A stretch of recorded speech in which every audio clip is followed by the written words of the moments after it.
We'll wait for her.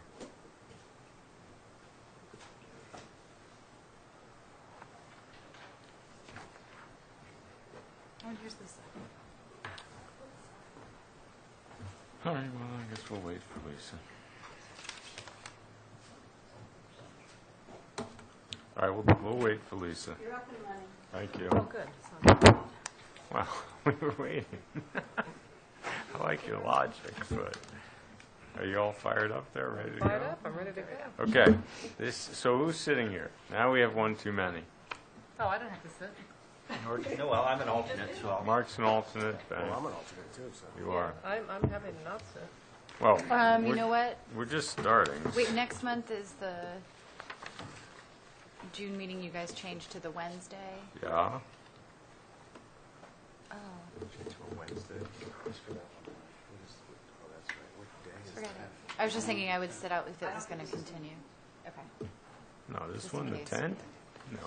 I hope the 10th's not going to be continued. This is the 10th. Yeah.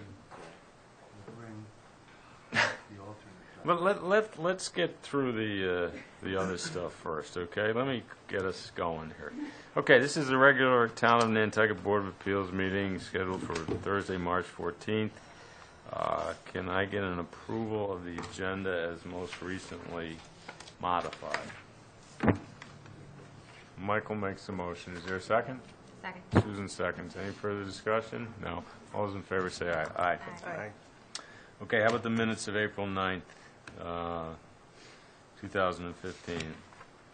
I read them, they look fine to me. They look fine to me. It's a very short meeting. Very short meeting. So, was that a motion, Lisa? Sure.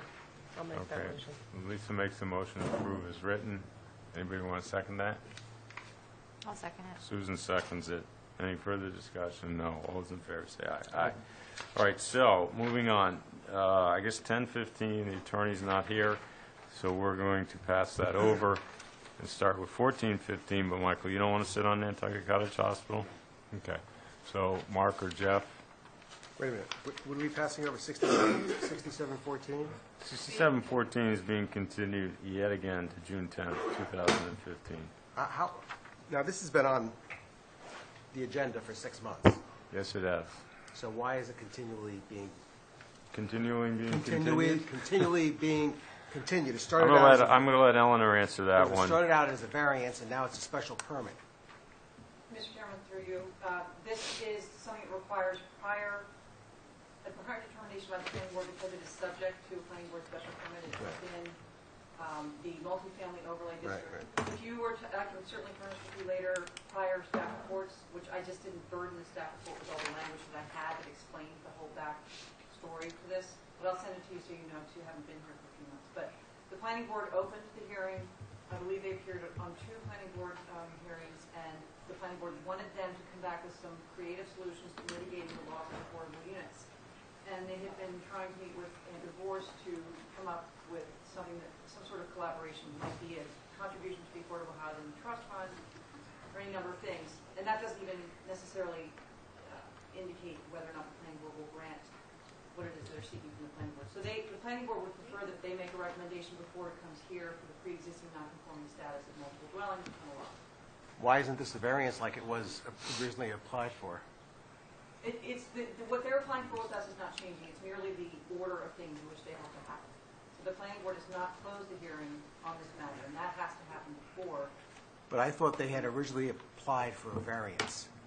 They applied for pre-existing non-conforming status of multiple dwellings upon a lot. Because they're trying to step out of or at least I understand. the conditions of Yeah, I the understand. MFOD special permit. I understand. I'm going to send you that information so you understand. So, Eleanor, if indeed the planning board grants them what they want, is it a done deal, or do they still have to come here? They'll still have to come here, because it will be, they'll have multiple dwellings upon a lot. So they're going to be taken out, ostensibly they're going to be the MFOD application to this particular locus with the 8 dwellings on the lot, that will become pre-existing non-conforming. So, by virtue of the special permit. So they'll have to come here for approval of that, to continue this. It's an interesting chicken and egg thing. Well, what I don't understand is why doesn't this change via a change in zoning, rather than, we have all these multifamily overlay dwelling units out there that are going to be coming into us because we do it for one, they're all going to want it. Well, that is the issue that the planning board wants to look at in depth. I mean, it's really a policy level discussion that they have to engage in. Okay. All right. Thank you. So you good with that? For now, Michael? Yes. Okay. So, moving on. As I said, 10:15 isn't, the attorney's not here yet. She's on her way. She just arrived, but. Oh, Would you like to open? I'm waiting to hear from another. you take a rest. We'll go to 1415 Nantucket Cottage Hospital, Inc., 57 Prospect Street, for the applicant. Who's going to talk about this? Just identify yourself for the tape. Good afternoon. My name is Frank Kovac. I'm the facilities director at Nantucket Cottage Hospital. We appeared here last year for the same purpose. We're just trying to get a variance to erect a 20 by 40 tent. It's in a non-publicly visible place. It's for the purpose of community outreach and education. Okay. I know that there was, you came last year, correct? Correct. You just said that. Why do you have to come every year? I'm curious, Eleanor. Why?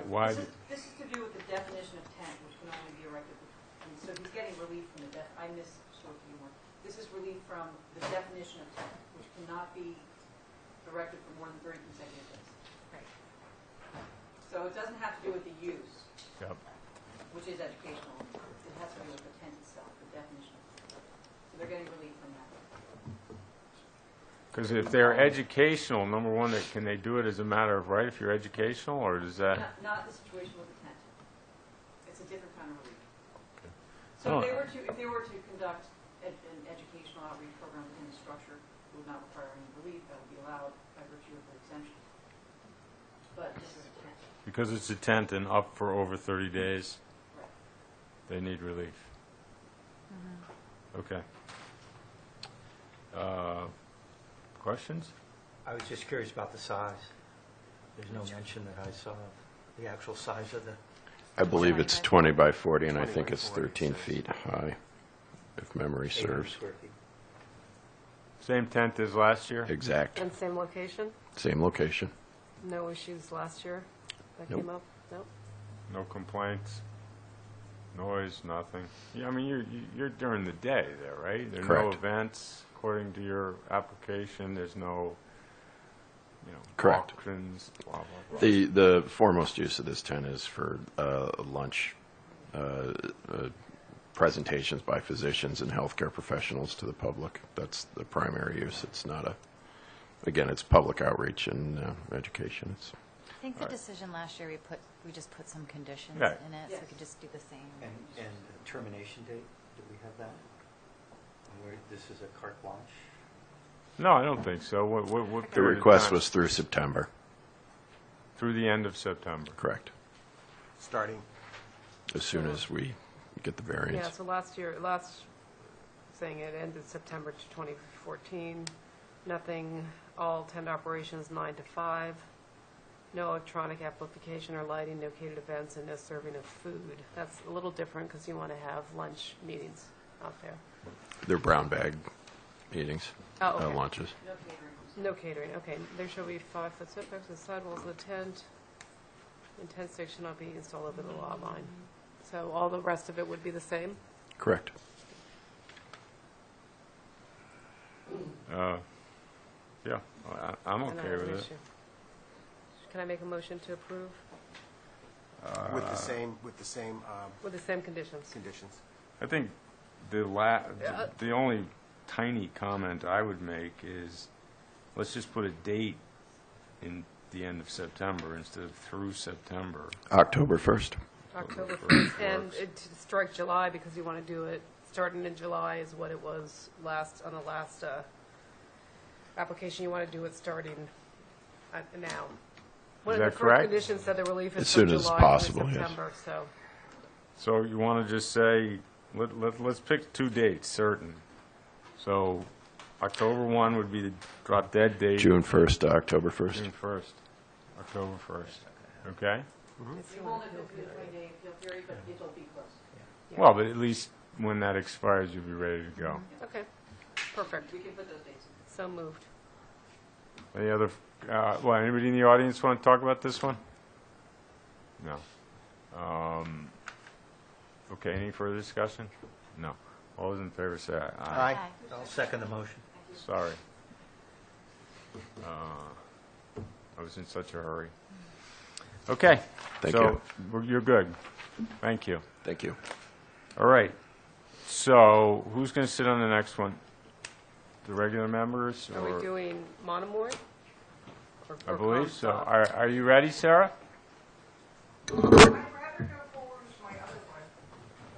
Sandra Comstock. All right, I'm not sitting in Comstock, so somebody else can. Lisa, you want to take over? Sure.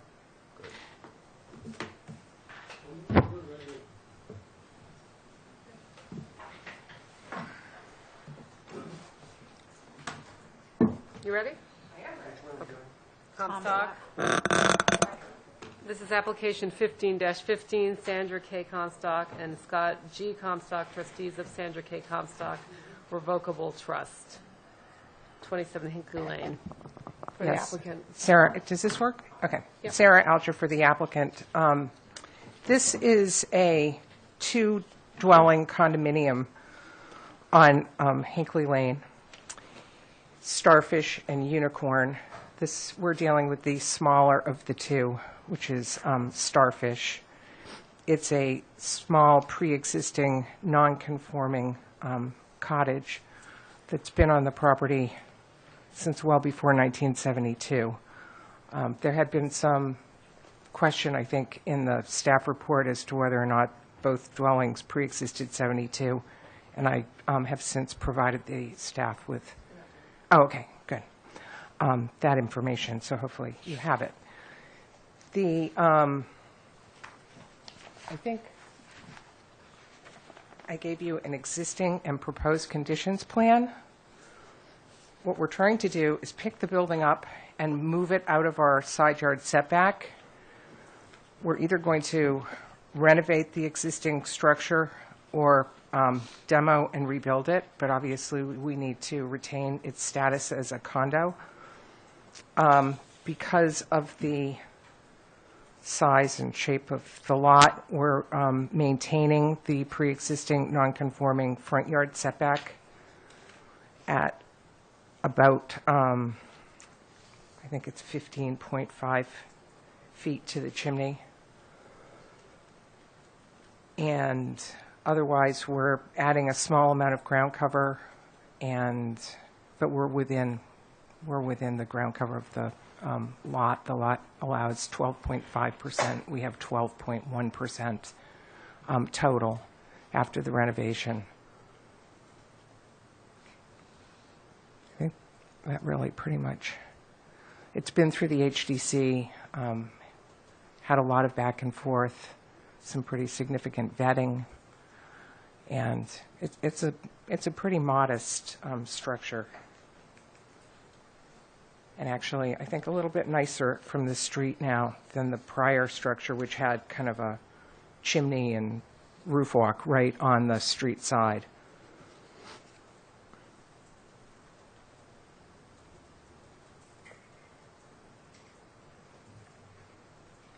I have just a quick question. So if it's a renovation, you're obviously adding, it looks like you're adding to the east a bit. You're moving it, but adding on to the east side of the structure, because that length on the site plan looks a lot longer than the existing building from the little bump that's on the south. Let me come up and look at what you're looking at. Oh, okay, sorry, sir.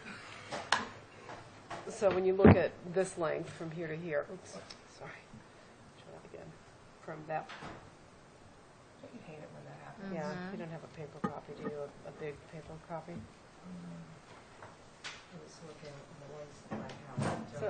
So here, I'll use my pen. So if you point from that bump to the eastern edge, presumably this bump is that bump.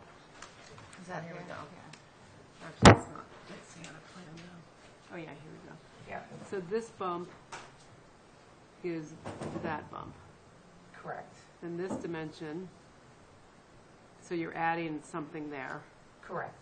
closer to the road, essentially. It's n- Well, it's not closer not than what's closer there, than but what's it's there. new structure added onto the existing house. That's what I'm clarifying. Yeah, And then, I have the elevations, if that would be helpful. of the existing house? These are the elevations of the existing house. Okay, that is, yeah. All right, I don't have. So this is the piece that is closest to the road. Correct. Right. They're essentially extending this piece. They're picking up the building, they're moving it back, and building this closer to the road again to be up to where the current wall of the house is. Let's see. So that is west, and this is west.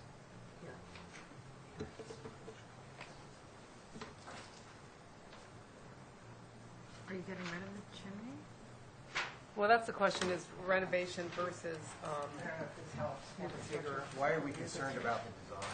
Right? I'm not concerned, I wasn't concerned about the design, I'm just trying to define renovation versus new construction, because I think if it's new construction, then I'd have more of an issue with letting them build within the front yard setback, because the building's coming down. And then if you're pushing it back, but you're still building forward, you're doing new construction within that front yard setback. Is this going away, Sarah? Yeah, that piece is going away. So there's that chimney, that fireplace is going away. You're right. Correct. Do these people own both houses? No, they don't. The people who own the unit in the back also own the property to the south. Do you have something from the other unit owner giving their permission to do this? It's in the condominium plans, and Mr. Reed is here, so I'm sure he will have. He's from the other unit owner? He is from the other unit owner. I guess that was just my concern, just given the fact, and I might be the only person thinking this, but if it's a new construction, I don't understand why it can't meet the front yard setback, Here's the, and whether or not, even as a renovation, if it's going to be picked up or relocated, it can't be, if you want to add to that side, why it can't be moved here's so what that, we're doing to it, if this helps. no, I think I understand what's going on, I'm just, why it wouldn't be able to be picked up and moved and have the garage in a different location so that you could improve that front yard setback, since the building is getting picked up and relocated. That's my question, Is my there a concern. proposed site plan? There's one that has Yes. an overlay, Here's it's on one that has page, an overlay. page 48. And then that's a Yeah. copy of it right there. Yeah, here's a hard copy of it, if that's easier. So I think I have one that doesn't have the This overlay bump on it. is that bump, so they're extending this. You're cleaning one of them up, In the back. okay. So 16 feet is, that 16 feet is what you're considering the front yard Yes, off there, okay? And it's a supposed to be 30-foot 30. setback? Yeah. It's supposed to be 30. So I obviously, I appreciate cleaning up the other setback, but that's only, it looks like that's infringing with steps, as opposed to a big mass to the street. And I wanted to know I think the why. mass that we're putting towards the street, though, is a lot less imposing than the existing mass that has the roof block and the chimney. I'm trying to see if I have a clean.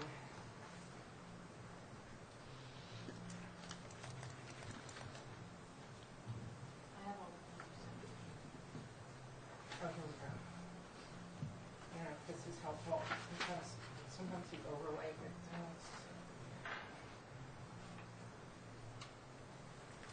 I don't think I have one that just shows proposed without something being overlaid on it. The site plan? Yeah. I think there was one in here, but I actually find the overlay helpful because it Okay. helps you understand basically what's going on. All right, well, I wasn't sure if you were finding that. Yeah, I think it's in here. I One remember name, seeing right. it. Yeah. Yeah, but that has the overlay on it. And that's it. Well, that's good, that's the one I'm looking for. Yeah. Yeah. Thanks. Is it, the new structure, is it taller than what's there? The part Yes. that's closest to the road? No. But the overall height of the structure is, it's going from, I think, 22-something to 25 something. And I think the one closest to the road is definitely taller. Yes. What you're proposing is taller than what's existing close to the road. Well, except for the fact that this is all close to the road now, and it's pushed back in the, Right, so you're saying that if you were to count the height of the Yes. roof walk, that part would be higher, right. but not the, In ri- terms of not, how you experience it coming down that, Oh, no, no, down no, the no. street. yeah. But not the ridge. The ridge is significantly higher than what's there now. Well, I don't know if it's considerably higher, but Well, it's a few higher. feet. Yeah, it's no more than 2 feet. What is the proposed one-story wood frame structure? It's a garage. It's a garage. What does it say garage? I don't know. It's, I don't know. You have a plan there? Do you have a floor plan of it? No, elevation. Oh, It's in the packet, it shows, and then there's a connector that connects it to the house. You got a page? 47. it's small. It's 220 square feet. It's just square feet bigger than what's now considered a shed under the bylaw. Yeah. I think it's 12 feet high. It's pretty small. And it's really just enough to stick a car in for the winter. And you get So- and a bunch of junk. That's added. Yeah, so this is the new construction that will be in the setback. Should I see if there's anybody else that wants to speak in Sure, regards to this application? Just questions for you, Sarah, Madam Chairman. Are the plans that we have here now before you, and it's been covered before I got here, the same as have been approved by the HDC? I believe they are. Yes. Yeah. Yes.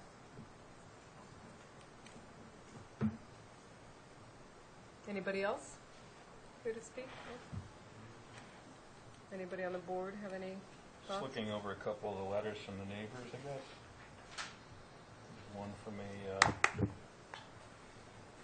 when addressing the concerns of the setback, obviously, if it's being demolished, why should it continue to have the grandfather status?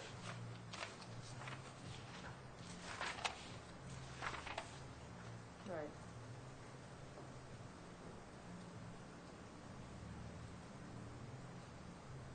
Well, that's what's before us. That's why they're here, because they want Right. to keep their status and tear it down And rebuild it. versus do a renovation, I assume. Correct. Correct, and the idea was to try to get it off that side yard setback, which would now be outside. If I may, Um, representing the other unit owner, we actually have no objection to the application in this regard. The effect, obviously, of moving it further away from the street line would move it closer to the other unit and closer to the line that exists within the lot as to exclusive use areas. So although we've been concerned about various aspects of this project, including the height, as it's gone through the HDC, and it did get reduced in that regard, we would actually support the request for relief with regard to the front yard setback. Okay. I think the other two neighbors, obviously, that have concerns are on the opposite side of the building, so, I would assume that you would be more in favor of this and having the building move closer to you. That makes perfect sense to me. And they do also own the property Right, behind it, adjacent as well. back here. No, Here. Oh, wait a minute. Here. They own here and here. These people. Yeah, Yes. Right. So they're on all sides. The people who wrote in are on the other side of the street, Right. further down, Further away from the water. further away from the water, on the other side of the street. So, I mean, I have to say, looking at the standard of, is it substantially more detrimental to the neighborhood than the existing, which is the standard to apply for the special permit, it's hard to see how moving this away from that side yard setback, making it more conforming while not completely conforming, and keeping the condominium use, how that would be substantially more detrimental to the neighborhood than the existing structure. It's And it just- remains a special permit even if the building is torn down Yes, and not a variance. yes. I think that's been pretty well established. Yeah, as long as we come in, I mean, we have the ability to pick it up, put it back down, and we've worked within the footprint of the existing structure specifically so that we could renovate it, Mm-hmm. but we're afraid that given the amount of work that we're gonna be doing to it, and the condition of it, Right. that it's effectively gonna end up being a demolition, so we didn't wanna just come in and pretend that we were doing this renovation when we felt that there was a pretty distinct possibility that what would ultimately end up happening would be a demolition. See, I've been in that position too many times now where you go down the road and you think you're doing a renovation and suddenly, you kind of scramble to come back and put relief because it ends up being more significant than what we anticipated. So we thought we would try to cover ourselves from the get-go. But the way the building was designed and the renovation was done was in mind of just renovating what's there Okay. and adding on to it. And I think it's a small amount of ground cover that we're adding. I mean, I think the 25 plus height is pretty modest. It's still very much in keeping, and it's still secondary, even though it's not technically a second dwelling, it's still functioning as a true second dwelling would be in that The other building's much bigger. the And other one is higher. much bigger. We're clearly 20% smaller, Right. clearly 20% larger. And We're- taller. And much taller, we're much lower. So I think we're maintaining that hierarchy. So it's as if, and we have one driveway, so it really is not all that different than the other lots in the neighborhood that have two dwellings on them. On my own condominium document, Sarah alluded to the fact that the expansion was allowed for in that, so which made formal consent by the other condo owner irrelevant. And that's actually correct. I mean, actually correct. I don't think Sarah would say it wasn't correct. But specifically, there was language in there that provided for the amount of additional ground cover that each unit would be able to add, measured exactly right up to the amount that's permitted. And what they're doing is operating within the amount of additional ground cover that they're permitted under the condo documents.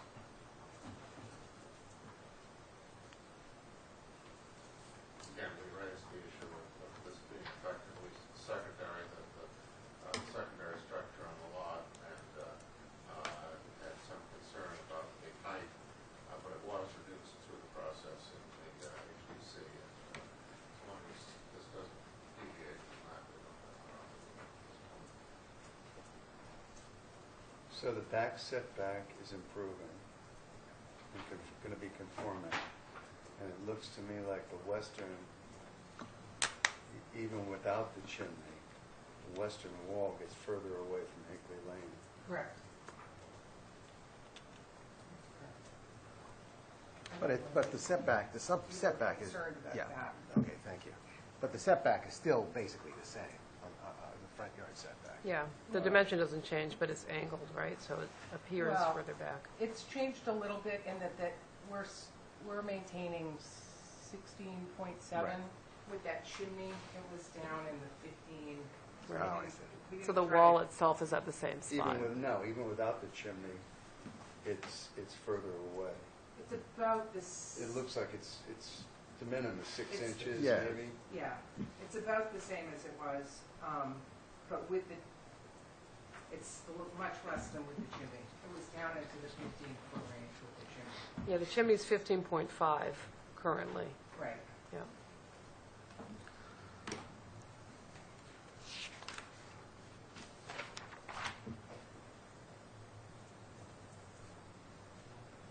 Is there anybody else that wants to speak? Or, think you're not here? No. He should be able to help me, but, To hold you up yeah, here we go. in case you fall.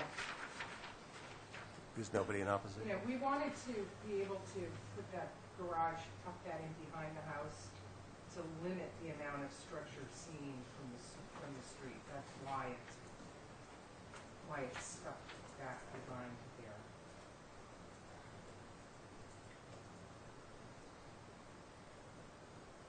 It also keeps the cars out of view from the street. So those were the aesthetic things that we had in mind when we were doing this plan.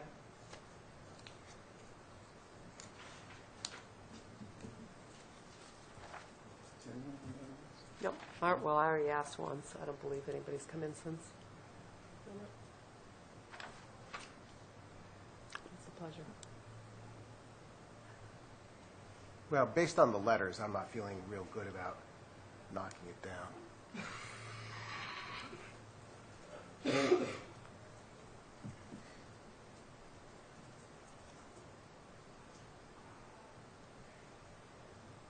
What do you think, Susan?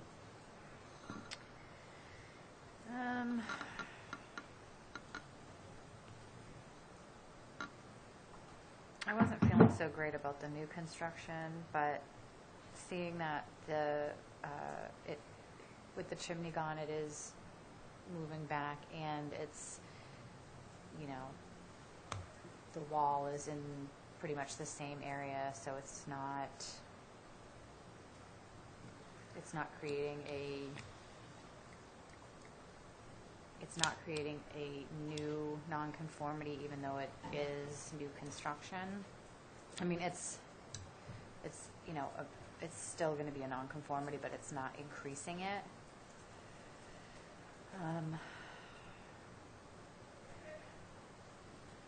The letters, one letter is from someone who's not in a butter. Is she not in the butter? She said in her letter she's not in a butter. But she walks down the street every day. Hinkley Farm or something. I'm not sure where that is. She mentioned something. And she says she's at 12. She must be on the abutters list, but not a direct abutter, I guess, maybe, Yeah. because it says 12 Hinkley Lane, so. The closest to butter is in a butter by the road, the other side of the road. Right, and down a little bit. Yes. Yeah, this is, Clark. Yeah. Yeah, she's the closest. Yeah.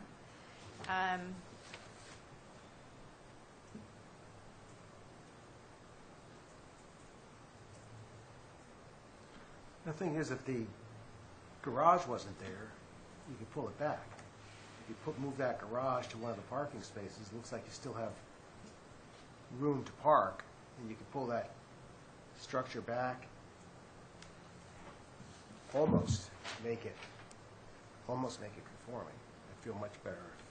Or at least make it improved, maybe, Yeah. from the front. That's a good idea.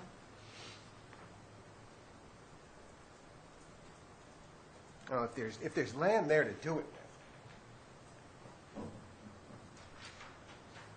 I'm gonna have a hard time voting this for demo, especially and I'm basing this on the neighbors' seemingly hard arguments that they have, how they feel. Can you just expand a little bit, Phil, on how what we're proposing is substantially more detrimental to the neighborhood than what's existing?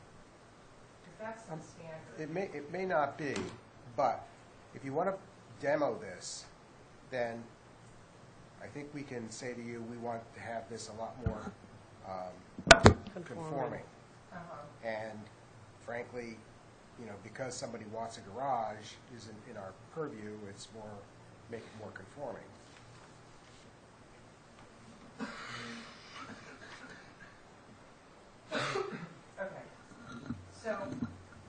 I mean, Part of the issue that we run into is that under the condo documents, Mr. Reed's clients take the position that the garage if we have a garage structure, we can't have a separate structure. It has to be part of the same structure. So, I don't, couldn't you get rid of the connector, though, and then just attach the garage differently so that it's not, so it doesn't have a connector? yeah, to use up some of that space? Well, then I can move it back another, what is that, 5 feet? Well, that's a big improvement, though. Then we could say, like, well, you know, moved from 15.5 to 21 or 20. Then it's an improvement of what's there. I think that's sort of. All right. Can you continue this to the end of the meeting? Talk with the architects and make sure we can do that? Sure. So how is that going to be, excuse me. The other owner wants to see it attached, so is going to be some kind of a trellis going across there, or? No. It Lattice was wo- actually a connection that you would walk through, a door, and like a breezeway. But it doesn't show on the plan. It shows if you Shows go on the- further. I have 2 versions of the further plan. down. One shows the connection. Yeah, you have to keep going in the packet. Sorry. It's on page- 47. If I may, just to explain that point, we raised that issue. We haven't taken a specific definitive position on it, but it all relates to the fact that the condo documents as drafted gave each unit the ability to increase ground cover up to a certain point. In other words, it allocated the remaining available ground cover between the 2 units, and even went to the point of addressing the potential of a shed that would be excluded from ground cover. It gave that to the other unit, not this unit.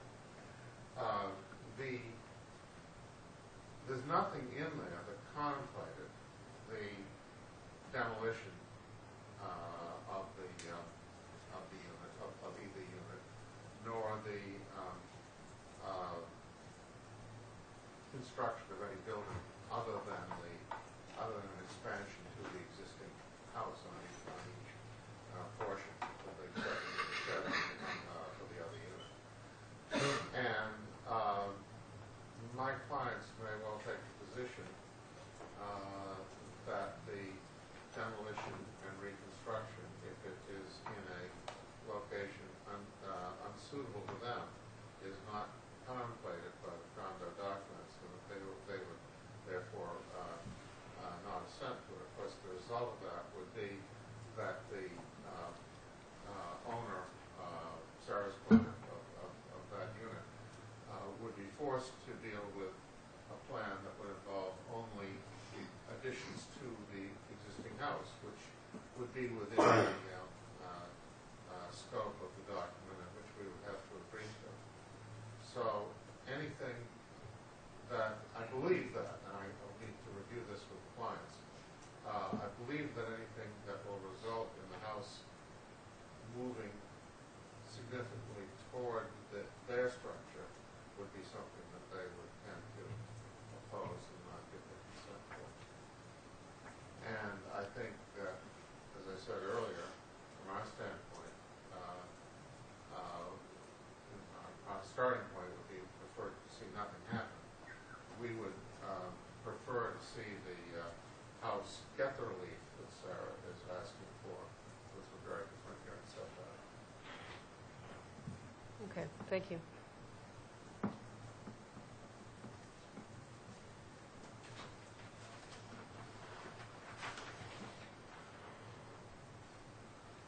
So what do we think? I mean, do we want to, are you still feeling like that you want to see if there's a way to pull that westerly wall further away from Lane?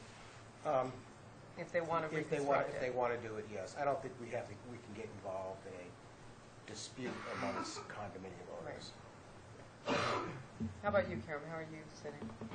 Not a big fan of demolishing and then still having it retain its grandfather. What if we just pick it up and renovate it? We don't demolish it. And build the same structure. No, because we're building on the base and move it and add on to it and keep that existing structure. It would look like the approved drawings. It would look like the approved drawings because they're Right. based on the existing structure. So I'm I'm just wondering what that does. What the difference is? It extends the pain and suffering for the neighborhood, Right. and what other benefits are there? I'm not being smart, I'm just, There is no, Yeah. but it's, again, it's a true renovation of the existing structure, Right. you know. There's no question of it being demolished and. Right, the difference would be that they're still adding towards Hinkley Lane, back to the original We're adding setback. onto the Right. original structure. which Then is that would not, get it to is the not in argument, the it's town of not, the community's benefit.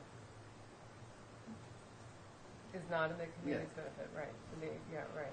So I'm just wondering what gain there is by not allowing to be torn down and reconstructed as you know, applied for.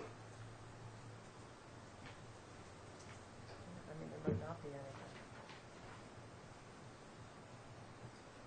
I mean, what about, You know, I'm many times in that, where you are. right, But when you get neighbors who live on the street, whether they be before the house or after the house or across the street from the house, complaining about it, I have to listen to neighbors. If they were in the audience today and listening to this conversation about how the applicant can do exactly what they proposed without tearing everything down and turning it into a renovation, P.S. it was going to take another, would you say, 2 months? Whatever. they'd still have to get relief from us, though, because they'd be building a new addition back to the location of the other addition, to where the house is now, so that would still need relief, right? They would still be in front of the zoning board. Yeah, I just was clarifying that. Of the condominium Right. status. But I do think you need to look at I understand that the neighbors have concerns. I just am not sure that they're legitimate concerns within what we're thinking look at that's substantially more detrimental to the neighborhood. And it's just very hard to see how this relocated improved structure is substantially more detrimental than what's existing, particularly when we're curing an already existing setback non-conformity. Eleanor, I If believe, may, wanted to say I had something. another comment, another butter who had virtually identical concerns to the two letters that are in your packet. I did not include his comments because I returned the entire application, all the plans, and I engaged in a dialogue with the gentleman. He said I withdraw my concerns. So that's one thing. Another thing is that Attorney Alger is asking for potential permission to demo, because as we all know, with 34 Codfish Park and another application before us today, and many things that we've seen in this room, you pick up a building to relocate it, take it at least partially out of one of the intruding setback situations, and then you have an engineer say, this is not salvageable. So I think that it's considerate of her to ask for permission in the event that they have to do a demolition. Or it might only be a partial demolition, it might not be a full demolition, it remains to be seen, but really it's more responsible for her to come to us with this rather than come back many months later modifying it. Is the HTC They've signed off, to demo it? yes. Yeah, and I agree with that. I guess I just wish it was, that there was an improvement to the front, well, I guess there is an improvement because of a chimney that's 3 feet wide, but if that front wall could move back a little bit more, it would just be that much better. You know, if they made that room a foot narrower, or took a foot out of the connector, or did something so that we could, so it was, you know, that front wall of the current structure is 2 feet further, closer to Hinkley Lane that the new proposal will be, and then that's a great, you know, ability to say to the neighbors, it's an improvement. Which is- How much taller is it on the Hinkley Lane side? Probably 3.5, probably, it's hard to tell. I mean, the building itself, Sarah, you said that's 3 feet taller, right? No, 2 something, not 3. And then, right now, the one on the Hinkley Lane side is lower than the main ridge, you know, by a couple feet. And in the new proposal, it's almost flush. So I would say probably, But we don't have the yeah, so the, chimney and the, right, so what's, What's the name oh, here, I have to get to that. we don't have the chimney and we don't have Yeah, the. considering the chimney, then the heights are a little bit different, so that's what I think I'm gonna, no, it's this elevation. Yeah, that's west.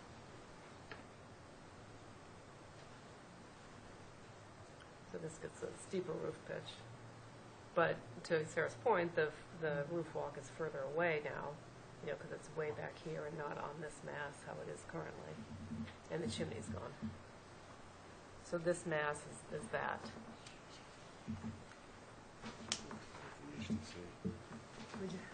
It's also a much nicer looking structure, by the way. Yeah, well, that's Just for sure. aesthetically. It's not going to be a looming structure over Hinkley Lane. Did they, By any stretch. were the neighbors complaining to the HDC? Yes. Not these particular neighbors, no. Mr. Reed's clients were quite vocal at the HDC and we worked out all of our issues. Significantly different.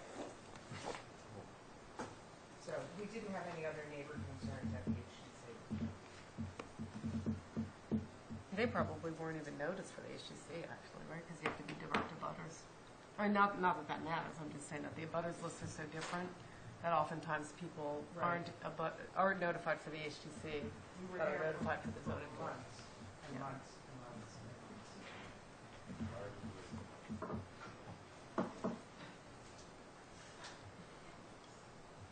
Well, does somebody want to make a motion? Or do we want, or how do you feel about it now, Michael? Do you have any?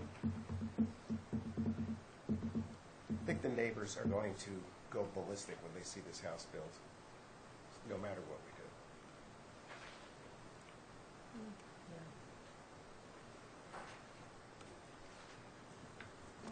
And I'm thinking now that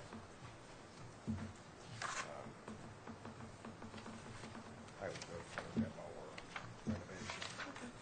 Somebody want to make a motion then?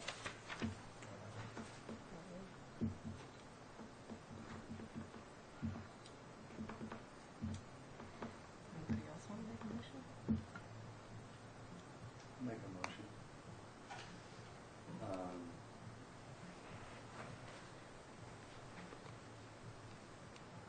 That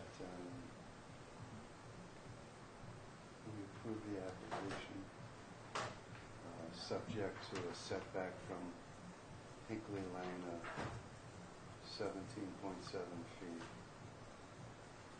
which is an extra foot from what they've applied for.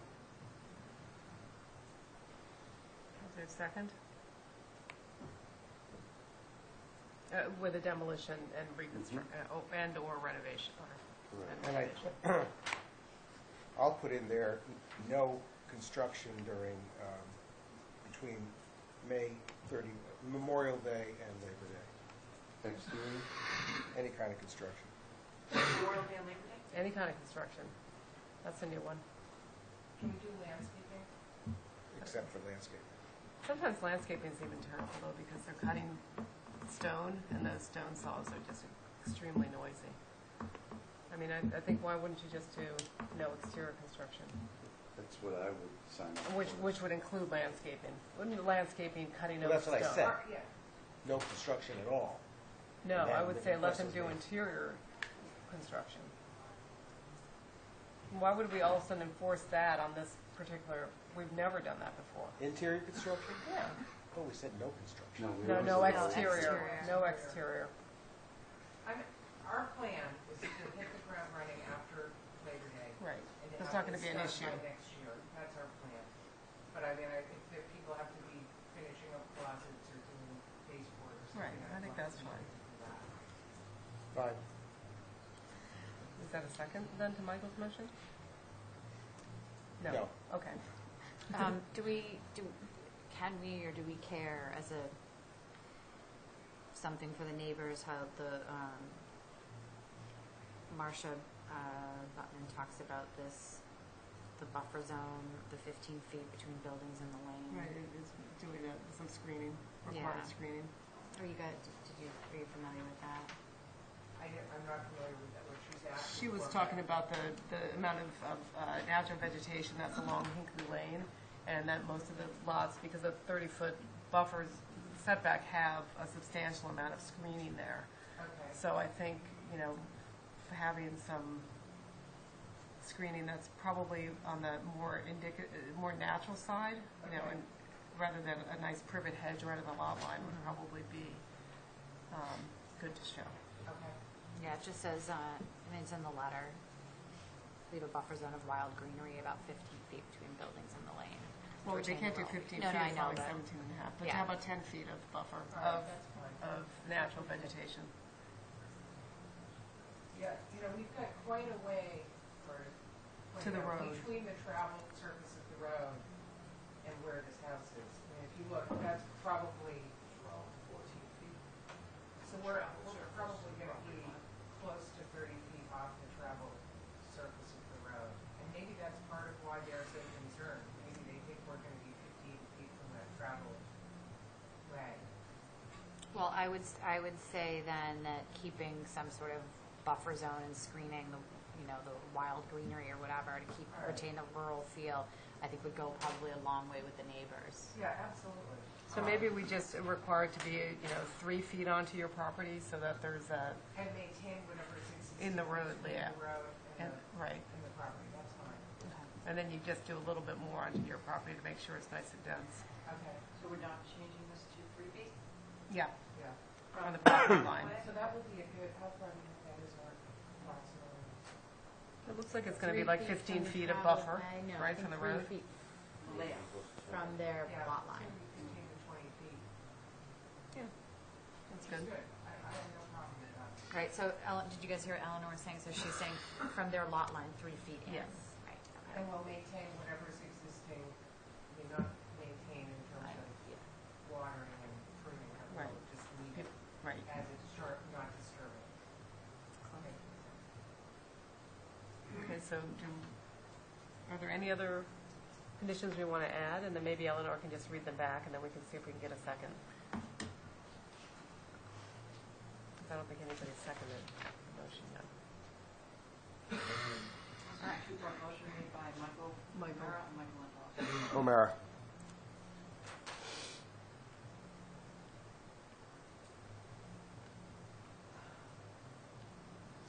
Oh, no, could you read the conditions back? I'm sorry. So the conditions are that the relief is granted as requested, subject to the following. That the setback from Hickory Lane will be 17.7 feet at its closest point. That there will be no exterior as opposed to 16.7. There will be no exterior construction or landscaping of any kind between Memorial Day and Labor Day of any given year. That the applicant will maintain the existing vegetative buffer along the lot line and will add 3 feet of natural vegetative buffer to retain the rural feel of the lot and the area. And interior work can be done. And that's it. Can I just clarify one thing? On this landscaping thing, you need installation. I mean, all summer, we're gonna be able to mow our lawn. Yeah. Yes. Plant our flowers Yes. and, you know. And I don't mind I think neighbors don't generally mind the softscape stuff going in. It's just when you're cutting stone. Right. That's Or all. hardscaping instead of landscaping. Okay, Yeah, that would be perfect. that's good. Okay, so do we have a second? I'll second. All those in favor? Aye. Aye. That's unanimous? And Yeah. Karen's. Thank you very much.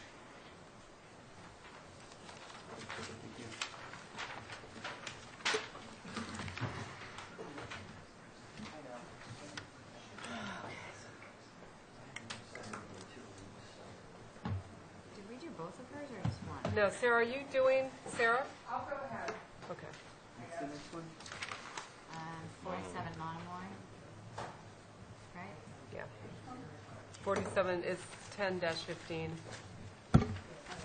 47, William F. Hunter.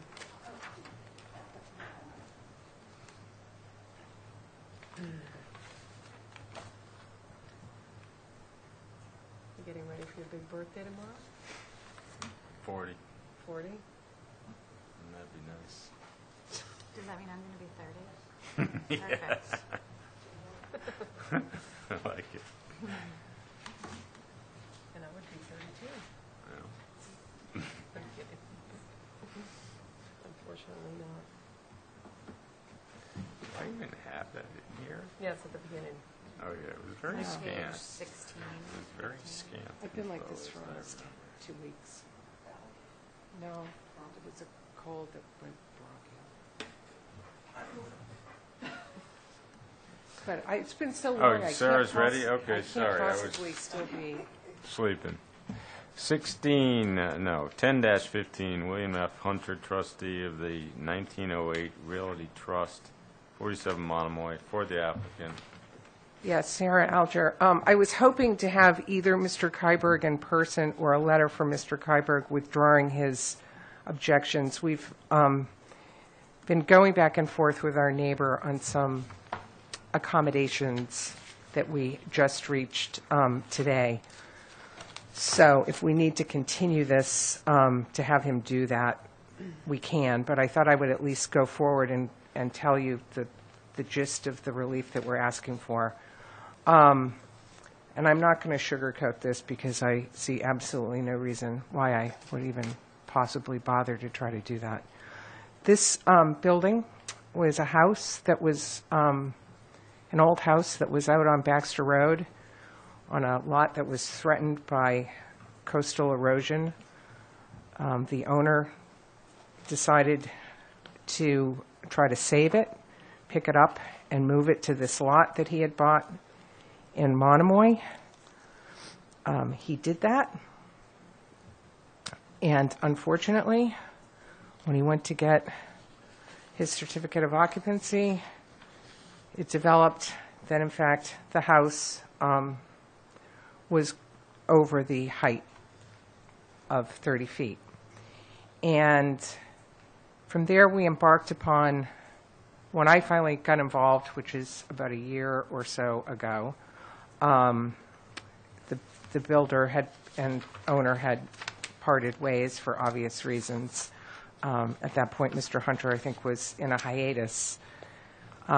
So the owner had come to me, and we filed for relief. The immediate neighbor, the Weckers, had some concerns about the structure. We have worked those out with him, and I am happy to share with you the details of what we've agreed to do if you're interested. I've had 2 other surveyors, a couple of builders, an architect, the chair of the HDC, pretty much every person I could think of go out and look at this house to try to come up with a way that we could fix the height and make it below 30 feet, somehow make it meet the height. And it just can't be done. It's just a tall building. It's always been a tall building. It was over 30 feet where it was on Baxter Road. That should have been recognized at the time that it was moved. Relief should have been gotten at that point. It wasn't. I mean, I just have nothing to say other than the building's always been over 30 feet. It hasn't changed. We didn't make it any taller. We moved it to our site. We put it down. It, not surprisingly, remains over 30 feet tall. And the only way to cure it is by way of a variance. We've looked at trying to somehow take apart the roof and walls and bring it down. We've looked at landscaping alternatives. We've looked at taking out the foundation and trying to sink it. It can't be fixed. So that's our hardship. A pre-existing non-conforming, not on this lot, but pre-existing non-conforming building of more than 30 feet, moved to preserve it, which I think is a reasonably admirable goal, from Sconset to Monomoy. Was over 30 feet high, remains over 30 feet high. The only way to cure it is by variance. And that's what we're here asking for. Thank you. Any questions from the board at this point? Do we want to see a copy of the building permit? Why? I would think so. Do you have a copy of the building permit application for the original permit? They put 30 feet on the building permit. Are there drawings associated with the permit? Here, I'll show you what I have. Is anyone else like the music from the gym making them nuts? The techno beat? I could hear it. It's Just like, got to tune it out, that's all. it's like heavy rock music. I feel like I sort of like it. No, I Yeah, can't hear it please today. it's driving me House nuts. music. You do like house. Well, No, I I'm going do- to I ask them do to like turn it house down music. during a break. Lucky you. It's one of the benefits. I didn't hear it. Of turning 30, 40. Well, Edward's going to figure that out tomorrow. How old is he going to be? No, I'm gonna be 56 tomorrow. Kid. No, I'm a youngster. Okay, Not so like- I believe this is the.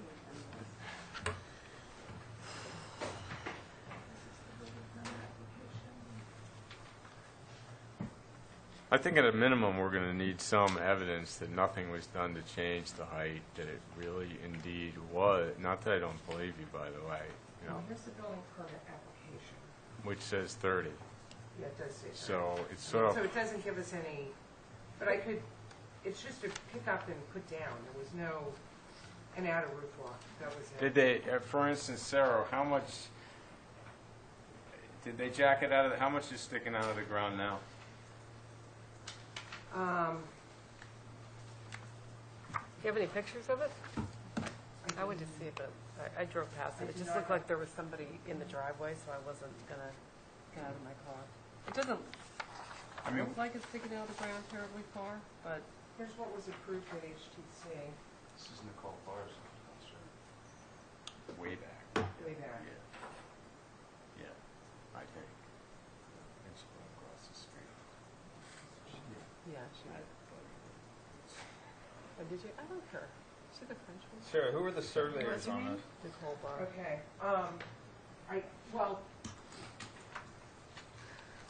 this isn't their fault. Yeah, I would tend to agree with This is that. not their fault. I don't know if it answers your question. Chip Hart did the, They added gable dormers. Somebody established the height when they put that building on. So there the must have been, foundation. there must have been drawings associated with this No. because, I don't think so. No, I'm not saying established the height, but picked a height to put the, to put the building out of the ground. Oh, right. And is it, if it's the minimum 8 inches, you know, Yeah, I don't and, think it's significant. I don't think they jacked it up out of the ground. it doesn't look like it is, Jack. well, we'd have to go take a look at it, I Yeah, guess. you should But if go it's take a the look at minimum it. 8 inches and there's, Definitely bring you and the building pictures. file shows that there was no structural change to the building and it was always, I mean, there might have been dormers, right, and But there no was ridge height definitely change. No ridge height change. Yeah, the dormers aren't gonna push it over. No. No. There are pictures when I was in Wisconsin, how many steps were from grade into the house, and that's clearly available today, so. yeah. Well, Here's I'm the- just saying there should be some more documentation Here's that, Chip's plan. Yeah, so the original application to move the building has no height on the HTC. And then everything else was just adding the roof walk and adding gable dormers. So, But this is the pickup and put down. This grade is- change, what is this? There is a grade change. Well, I think there was, yeah, but that didn't really do anything height-wise in terms of the building. Yeah. It might have something to do with the fence, because it's 4-foot Oh, water yes. improvement. But isn't it, I mean, isn't it, no, I mean, here it says it's 30. Yeah. Sorry, I just messed up with that. That's okay. And, you know, this is who Right. said that it is, so, not contractor. He's the representative, I think. He did the work. Right. So, I mean, Here isn't that, here are pictures of it, but I don't think Isn't that- it shows isn't that the his roof art? probably. Yeah. But I don't know, I think Sarah might be Just right. seeing it. You know, it's hard to tell, you know, where it's sitting out of the ground by the. this is today, or? We can Yeah. go figure that out easily, Yeah. and I'm sure there's gotta be pictures of the front of that house Somewhere. From 5 years ago. Well, if it's, as Eddie says, if it looks like the first floor is 20 inches to 2 feet out of the ground, it's set right back down onto a foundation. If it's got like 4 or 5 steps up to the front door, then you know that it's an issue, so. So all I'm saying is, I think that in my heart of hearts, if someone had come to us with a pre-existing 32-foot building, said we want to move it to wherever, I think we would probably give that relief. Probably, The although you probably question- would have had a lot of neighbors complaining, so that would have been difficult. But anyway, Yeah. let's Not if it assume that was there were no moving off neighbors. of that, not if it was moving Yeah, because let's of assume flooding. that, Or not flooding, you know what I mean. Erosion, Yeah. right. well, let's not assume anything, but so we just, I need to feel comfortable, need to feel, have some proof that the building wasn't altered in terms of its height, Okay. and it wasn't jacked out of the ground. In other words, it used to be 32 from grade, and it's 32 from grade now. Right. Can you get a copy of the HGC drawings? Yeah, I'm sure I The can. ones that have the Try to. roof walk application, I guess, with the dormer Yeah, application? Yeah. Because then you would be able to also look at the drawings and maybe just think Yeah. what's there. All right, But- so, Yeah. I'd be happy to bring whatever you want. Well, We just bring need to whatever put you think something- proves your case, because right now the file's pretty thin on our end. Well, right. We got a because site plan. I And, have a site plan. no, I said that's what we have We in want our it, packet, saying, Right, we yeah. need something more to put in the file. Okay, so you want the HTC drawings. Or whatever you think will prove your case. Okay. Whatever you Alright. think shows us. They cut the building in 3 pieces. Yeah. Yeah, one of them, Right. yeah. They just put it back One, together. one, Or Right. fell Oh, into yeah. Sankaty Right, River. one of them fell over. Right, they just cut it up, picked it up, dropped it, Yeah. picked it up again.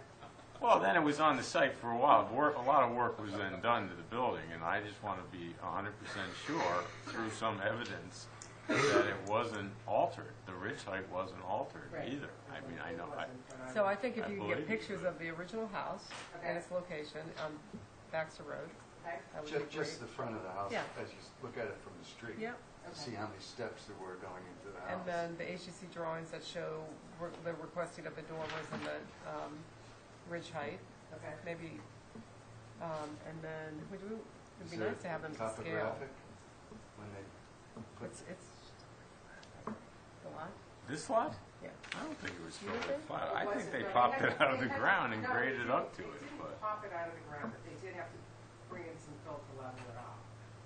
The ground. They did, So that's what the grade change application might have been correct. for. That was the grade change. But whether they cut it down, or they might have done some height benefit, but Yeah, I mean, that's where doing it ahead of time versus 4 years later, right. maybe we would have said, yes, but, here's the grade you can go to, et cetera, so. But having said all that, I'm not arguing with you about that. No, I know. I wish they'd come I know you to, you know. Yeah. And we have made some significant concessions to the neighbor who's most affected by this. Is that 45? The records, yeah. What are the concessions? Would you like to know? I'm Sure. happy to tell you. Go ahead. We have agreed to put the 4 telephone poles that are in the street underground. That's going to be about $150,000 worth of work. National Grid is going to do that.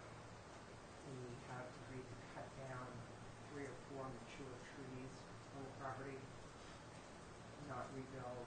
There's an area that we've agreed, well, we're not going to do anything more to the site. I'm assuming that will be a condition of the work here. And we're going to have no vegetation above 9 feet on some portion of the property. Over here. And we are cutting down the trees, staying the 9 feet, putting the telephone poles underground, and not doing anything else on the site. I think that's it. I mean, not that that really matters to us, but, But it is an improvement to the overall neighborhood. some would It's say. really resolved the whole situation. So, anybody in the audience come to speak to this? Go ahead. Mark Poor speaking as a private citizen, not a member of the CBA. When this first came to our attention, I went and did some research. I went to the site and I looked at the building. Quite frankly, I couldn't see anything unusual from my design perspective of this building. I scaled the HTC drawings to scale at 32 feet. I was appalled to see that there was no reference to the height approval on the HTC certificate. That should be addressed with that condition. That was appalling. And I believe the building was essentially built to the drawings that had been submitted all along. And the So application was just, I don't see yeah. any obvious remedy other than maybe removing the roof walk, keep the height down in terms of overall height of the building, but it looks perfectly situated maybe as much as 600 square feet of surface area up in the air. It's not substantial, really. Well, you can make that argument about almost any ridge. Oh, so. absolutely, absolutely. Yeah, but it's Well, not I think the substantial. unfortunate thing is the building permit application was not filled out properly, and it wasn't flagged for Marcus, because it was filled out at 30 feet. Even though clearly the drawings were done properly, and it was scaling to 32 feet, so you don't need to bring the drawings because Mark did all your research. No. I believe Well, you Mark want- 100%. But you want. But they need to But be they need to be filed. filed. Yeah. Absolutely. But I was going to ask for them larger so that we could scale them at the meeting, but now that Well, we know. now I we don't do believe that. Mark, but it's good that we dot our Ts and Yeah, cross that's them. great. Right, you don't dot Ts, do you? You They cross them? cross Ts, dot Is. I'm the one on the code. No, but I agree with Mark. I looked at it. It looked perfectly. That's fine. Let's just Situated get and- some evidence in the file that Okay. says that, it is what it was and there was no hanky-panky. No more hanky-panky than bringing a too high building over and putting it back down too high. Well, like I said, I think because it was, an old structure that was being moved because of the eroding bank, we probably would have given that. Probably. This would have been nice if it was. It's always nice if you come ahead of time. Anyway, You're kidding.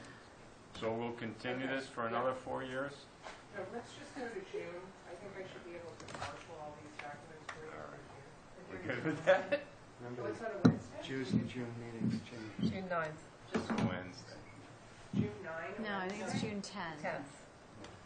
Whatever the Wednesday is that's around the 10th. That's right. I'll make that motion. Thank you. Okay, motion's been made. Is there a second? I'll second. This is second. So all those in favor say aye. Okay. So, moving on up. This is Center Street. Mr. Chairman, Okay. Mr. Chairman, as a courtesy to my client who's here, could I take my last one first, Sure. the next three? Yep. So this is the board, okay, 1815, 14 Easy Street LLC, 14 Easy Street, for the applicant. Now, before we start, does it make any sense to, I don't think I sat on this originally. Does it make any sense to have, who sat on this one originally? I did. I'm pretty sure. Did I? The decisions are in the packet, if you will, but You did not. Tara, Mark, Susan, and myself, and Jeffrey. You want to sit on it? You're conflicted. I'm conflicted now. You want to sit on it again since you're familiar with it? Doesn't matter to me either. We good?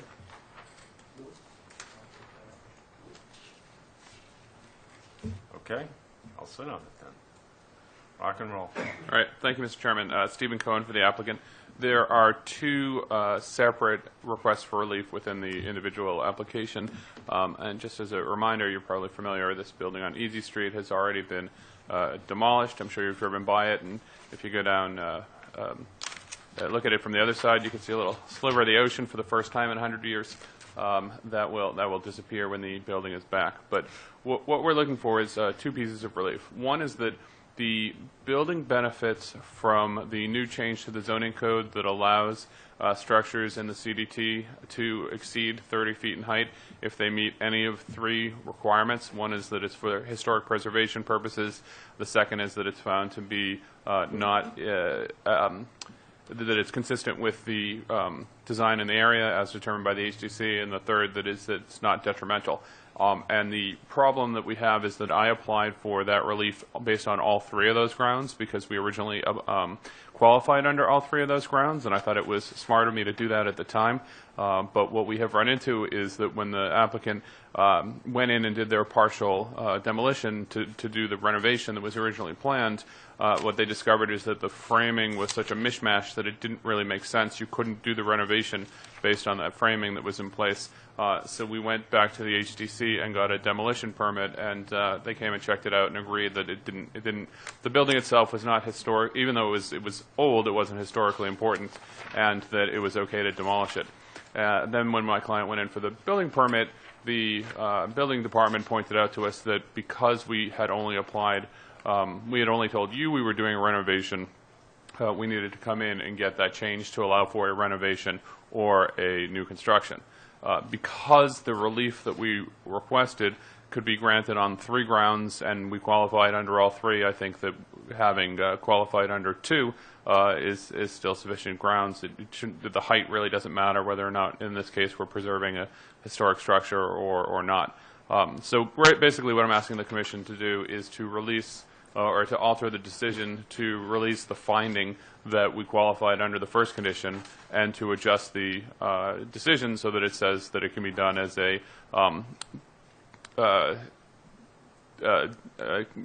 demolition or and reconstruction instead of as an alteration. And so I'm happy to stop talking about that if it's clear, or happy to explain it if I wasn't. I didn't sit on the first one, so why did it go from 32 to 33? So, Isn't it, didn't you, in the second, didn't you get it modified and it went, you asked for 33 feet as opposed to the 32 that's allowed? yes, so we originally came in and asked for greater than 30 feet, which we're allowed to under that bylaw. And then we came in, we had originally said we thought we could do it at 32 feet. And my recollection, and my client will correct me if I'm wrong, is that the problem was we had not calculated in essentially the mechanical space of a commercial structure. And that when we actually did the engineering for the building, we discovered that we couldn't do the renovation and get any mechanicals in between the 2 levels. And that's why we needed the additional foot. And is that right? Oh, and that, right, that's right. The floodplain requirement was not calculated in enough, so we needed that extra foot. And there's evidence in the file showing the floodplain information, et cetera. The datum you were using originally was not. That's right. The engineering was supplied at that time when the change went from 32 to 33 feet. It's in there? In the modification file and the application? For that first modification? For the second modification of the original permit, that information was provided. Yes, but again, we're not seeking to change the height. I'm just wondering, Steve, because you asked to go above the height originally because it was a historic building, and then you tore it down. And then it's not historic any longer. And not only did you tear it down, but you wanted an extra foot from the so I'm just trying to understand it. Yeah, I when we wasn't granted involved. the additional foot, though, the building was not being demolished at that point. So they were just going to jack Right. it up an extra foot. When you got the second, and correct me if I'm wrong, when you got the alteration, at that point you had not decided to demolish the building. You still thought you were going to be picking up that structure. The second alteration, that is correct. Although I want to clarify that it was always considered to be a major alteration. If you can picture the old building, it had sort of a box in the front and then this huge building behind it. And the zoning relief always allowed for the huge addition in back to be a new addition, and it was just this sort of small piece in front that was being saved. So we would need the same relief either way, whether we were, because the back piece needs that relief just as much as the front piece does. Because the ridge is at the same height. Yeah. Mark, you wanted to say something? I believe the additional foot was added because of the structural considerations of building the building, because the bottom of the beams in a commercial structure can't be below the floodplain level. And so that's what increased, I believe, the height of the building.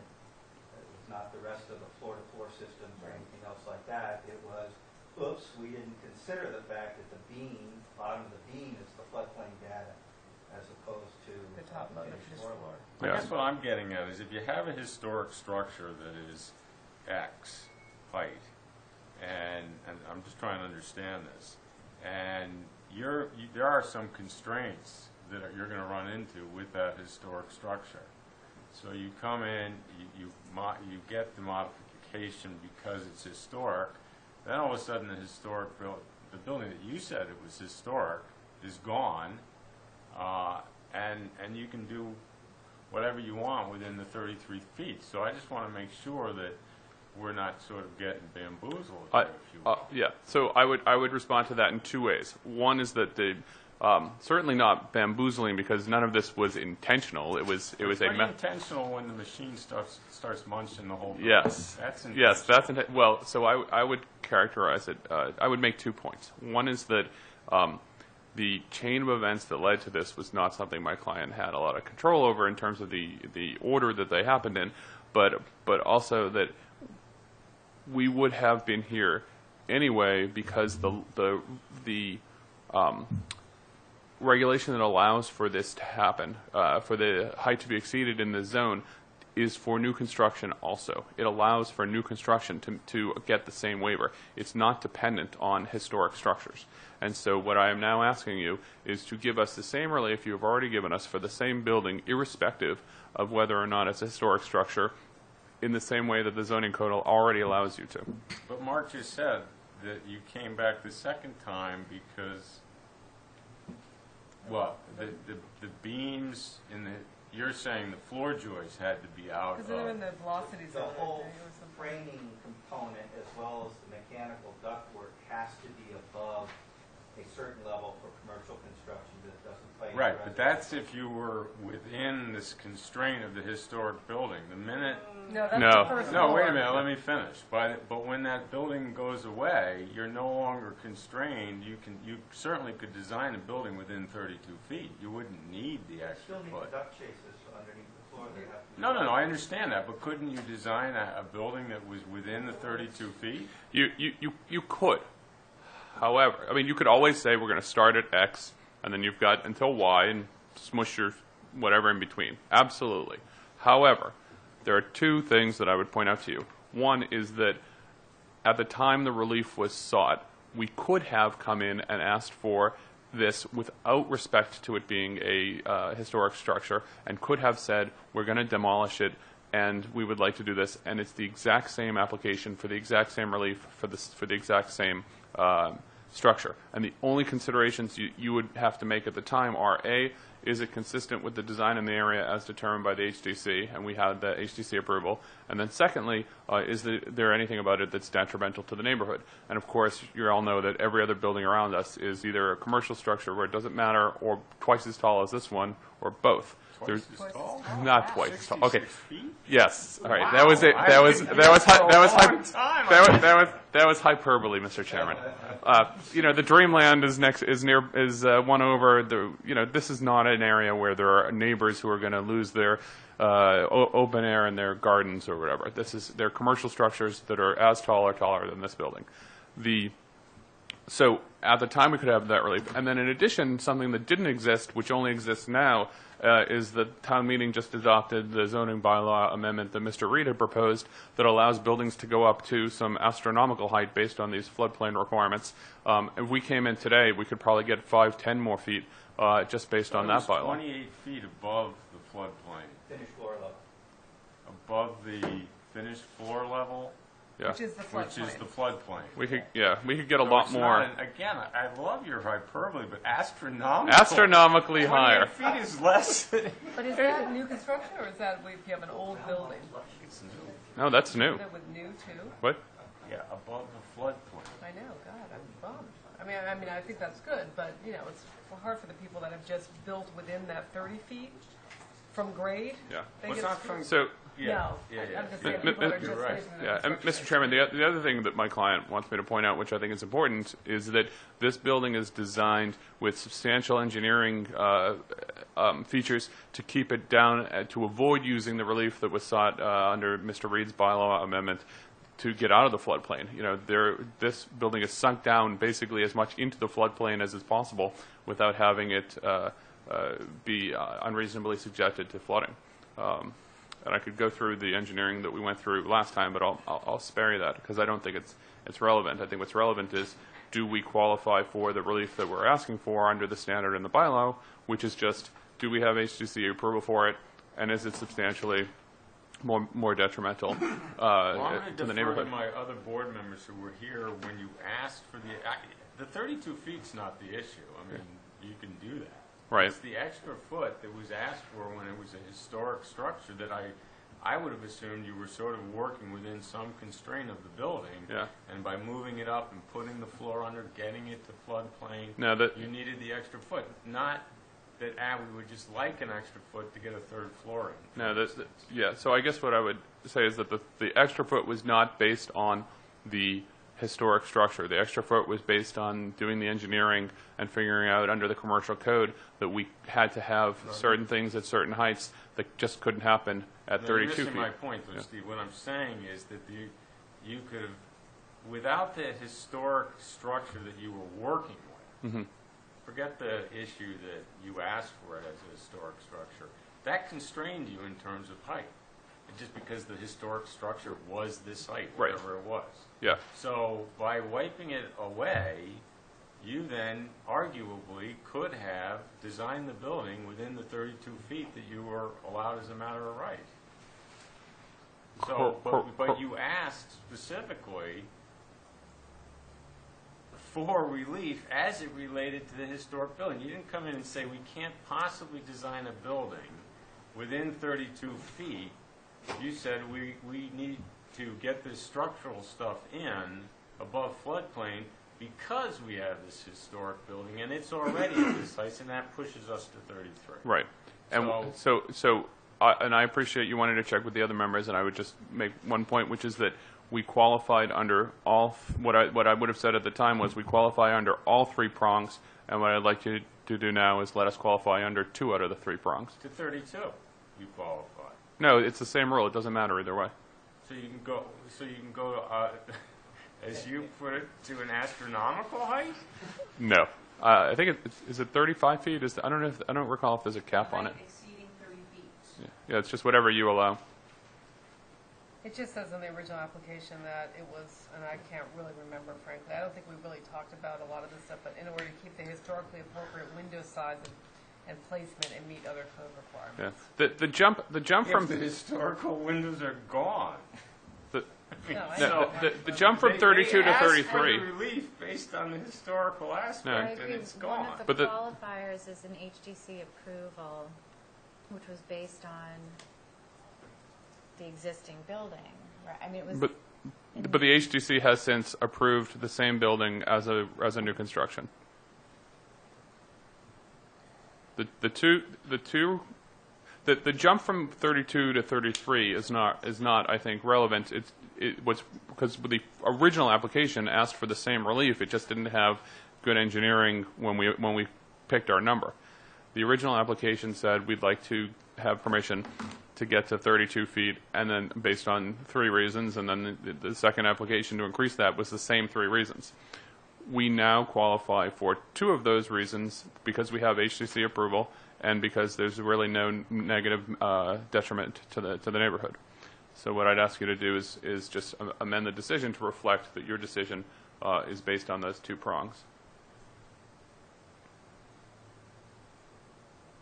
Did you sit on this one? Jeremy? I did. You remember? I did. Pipe up. You okay with it? I was opposed to, I was the only one opposed to this application. On this. You want to, Not really. okay. Do you recall why you were opposed? You signed the decision, I don't know why. You can sign it even if you're opposed. Oh, really? Instead, it Yeah, says. absolutely. It says it in the, Oh, in the minutes, I see. not in I the mean, in the minutes. decision. Yeah. Oh, then why do you bother signing it? I mean, Well, as a matter of principle, you can refuse to sign it, I suppose. But right. You approved the modification of 33. Yes. Here. Oh, okay. Anyway, moving on. Susan, did you sit on it? Yeah, Yeah, I believe I did. You didn't sign it. You didn't sign the Oh, right, that was the one where Karam signed because I No, you couldn't- signed the Oh, first you one. were away. something, yeah, so Karam So, probably does wouldn't anybody sign have it any if I further wasn't. comment? Do you Because care I- about it? Or are we going to move on off the historic thing that they said was historic and then ripped down and got relief because of it? But now they don't need that? I mean, I don't think you did anything, you know, I get it that it sort of happened. I don't think it was like planned.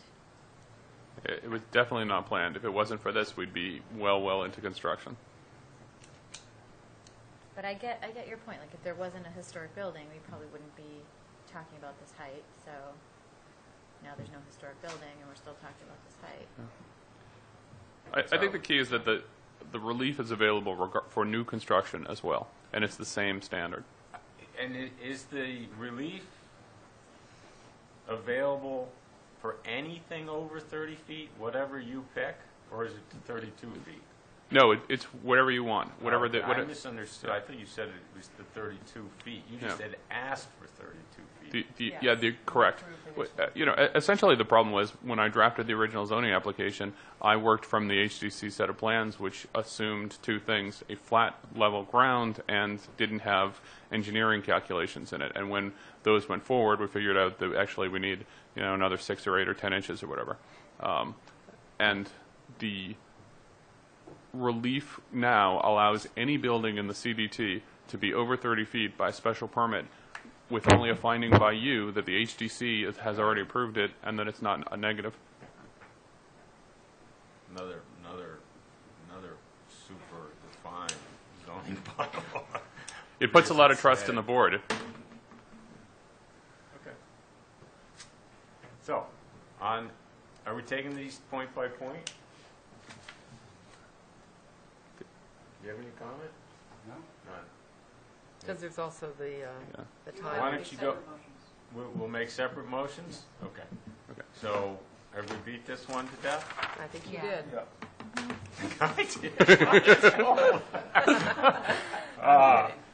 So, Stephen, why don't you tell us about the second point? Okay. Please. The second point is that, as you do with your standard zoning applications or zoning relief, have put a no exterior construction from Memorial Day to Labor Day on this application, on the special permit relief that was granted. And my client has run into a couple of things. He intended to actually start construction last fall, and as if you drive by the site, see that there's nothing there. It's a dirt field at the moment.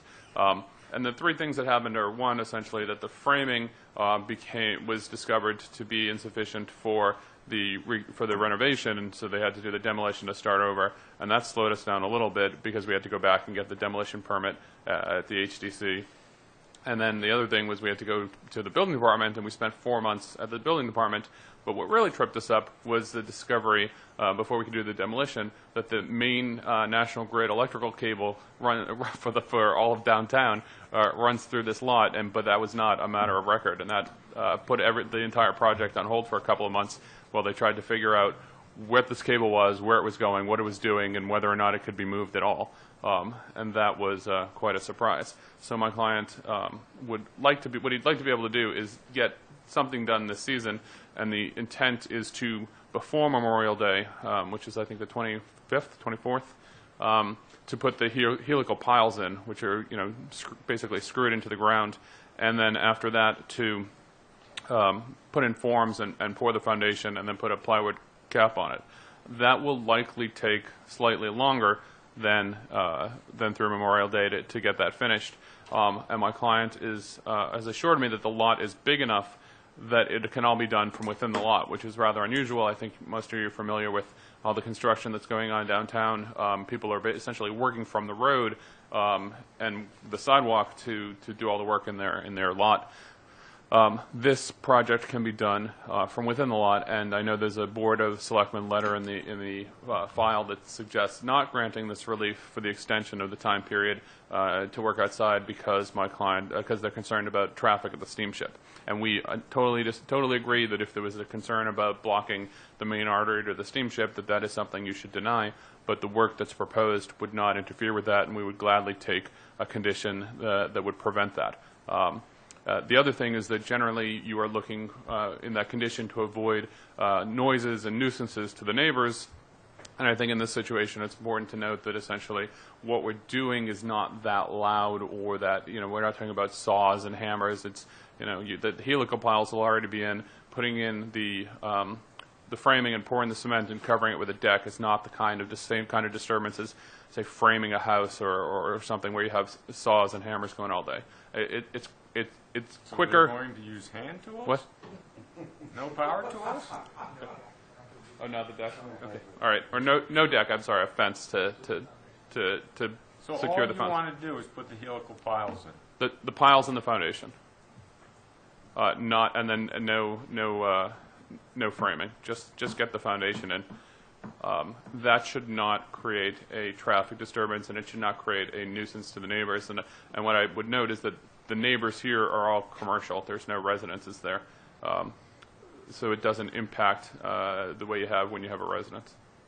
I think it probably impacts a restaurant if it's next door and somebody's hammering or driving piles on. I'm just thinking maybe it would. I mean, So- the other thing is that either every truck that enters the site has to back in Right. or come out backwards. It's got to cause traffic issues. I mean, it's the most conspicuous site on the island or road on the island. I'm finding myself, I'm a little skeptical that it can be done as painlessly to the town and the other people who live in the town and run businesses in the area as you're describing. Because I have to agree with Mr. O'Mara, you cannot do everything from within the lot because the equipment has to get there, and the guys in the truck, they don't have the same concern for the neighbors or traffic that you may. I mean, I think my client might want to address the plan. If you would give us a moment. Just identify. I know you are, of course, but just Yeah, identify. no need to address myself. No, identify yourself for the tape. Jonathan Wraith, builder, owner. Ed, I appreciate your concerns, and Michael, you as well. As Stephen said, our objective here with the delays, we're just trying to catch up a little bit with the delays from the building department, the cable, things that really were outside our control going in. The helical pile process is extremely quiet. I think Bob Lapine's would be doing the foundation. He's a quiet guy. He's got a quiet crew. We'd come in, once the helical piles are in, we're going to cap the piles, encase those in a footing.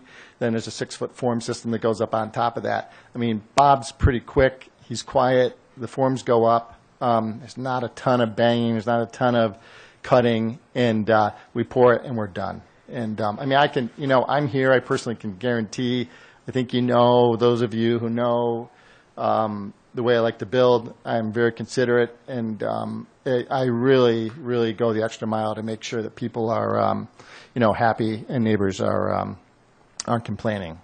I mean, we would do everything under our power. Backing Nix's, as far as traffic goes, they have food delivery trucks coming, backing in there and backing out. I mean, we know the boat schedules. We're already aware of that. If there's a truck coming in that has to make a delivery, the biggest thing will be Bob Lapine's truck coming in with his forms, which he'll crane off, drop, he'll assemble, and he'll come back in to pick them up when he's done. And then the concrete truck will come in really for one day, pour the foundation, and it'll essentially be done. So the process of having multiple vehicles in, it's not like a daily basis where we have a typical building site where we have, plywood and framing and roof materials coming in and subcontractors. It's really, we're talking one guy with really kind of 2-3 truck stops through the course of, from now through June 15th. What's the pleasure of everyone else? Thank you. We'll go to the audience first. Just identify yourself. Michael speaking as a private citizen. I'm just curious, is the electric cable been removed? Been taken care of. As it turns out, after all that time, it was nothing. Oh, no. There's a conduit? Yeah, it Or was it's dead? just an old existing gas pipe that was by the number of, they can't even figure out, they couldn't figure it out. Okay. That's hard to believe again with National Grid. You They're know, so together. I got figured out. No one would do it, so I went down and drilled a micro hole in the pipe and probed it, and then drilled a bigger hole, and there's nothing in it. Interesting. Okay, so back to the board. What are you good with that? What's that? Thank you.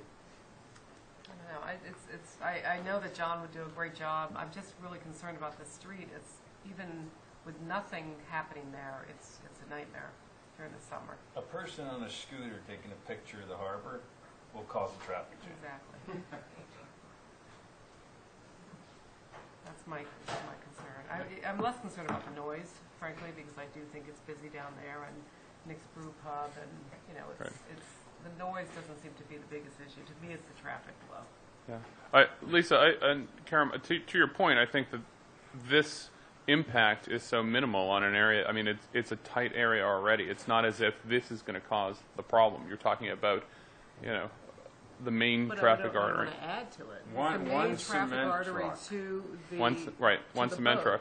It's the only way to get to the boat in a car. But it's going to add to it, like, whenever it happens, so it's not, I mean, if it was July, you know, I mean, what like Connecticut schools, it's like the third week of July, or June, sorry, is when all Connecticut and New York show up, like. Right, we're still if you talking guys about are within the done school. by then, I don't know, I don't know that I have as much, you know, if it really is only like 3 or 4 or 5 times in and out, then, I know. Go ahead, Eleanor? Through you, Mr. Chairman, would it be possible, Mr. Ray, to put a condition in this decision to grant this extension of the moratorium that would stipulate that the trucks cannot be backing in and out during times when there's going to be any kind of steamship traffic, and we know what those are? That is totally unenforceable. I for one, am not willing or interested in putting my name on a decision that grants the relief at this location. I don't think it's going to happen. If there's not a majority of the board in support of it, we don't have to keep talking about it. I'd rather There were go. 4 of us so far, and 1 maybe. So I mean, the thing, I would have, the letter from the selectmen, I would have a hard time, like, that too. So maybe 5. yeah. Okay. Well, I Tough question. appreciate your consideration of it. I do get that it's a hard decision. We obviously would like the relief. I think when my client puts in the foundation in the fall, it's going to be the same impact. We're busy in the fall too. But Right. Schedule is different. You know, and our names aren't on. Seriously, I mean, I just think you had relief. You know, Right. I understand you ran into problems. We all run into problems, and Right.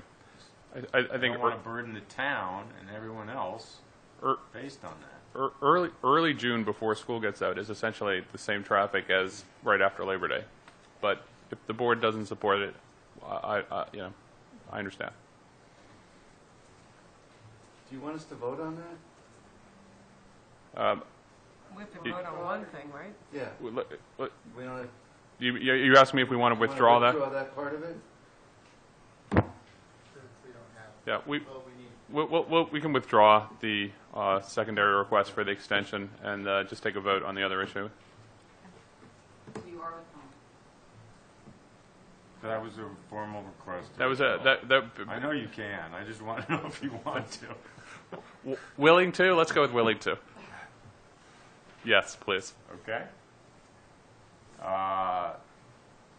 So we good with that? So I'll make a motion to withdraw that part of I'll second the it. request. Okay, motion's been made. So seconded. Any further discussion? I did. Please. So we're voting on, Removing the reference to the historical building. okay?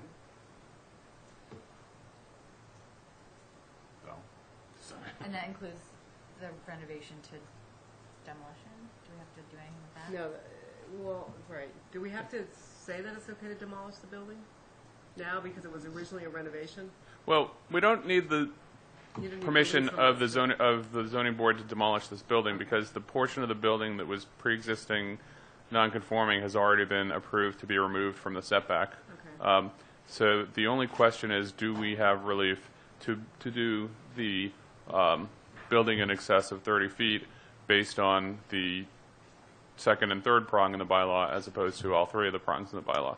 And you could do that 2 ways. You can either grant fresh relief, or you could just say that you're removing the finding from the prior decision and no longer and altering the language of the prior decision to clarify that it allows for new construction as well as the renovation. I don't even frankly see why we have to do that, just because it's not a condition that it was deemed a historic building. It seems that I just don't even understand why. I would actually agree with you that the reading of the building commissioner here is a fairly strict reading of your decision and not a necessary reading of it, but getting relief from that is often easier than changing his mind on that issue. Oh, so you are telling me that the building commissioner has said you had to come here to get this expunged? Correct. I'm surprised that's not in our package.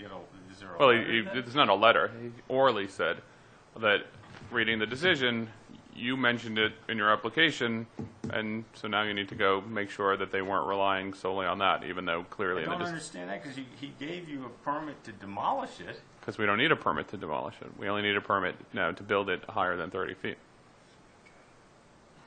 Well, you need a permit to demolish But it. no- Right. no But relief. we don't need zoning relief. He doesn't need zoning relief. We need zoning relief to be higher than 30 feet. I don't really There's- care. I just don't Yeah. understand why you have to come here.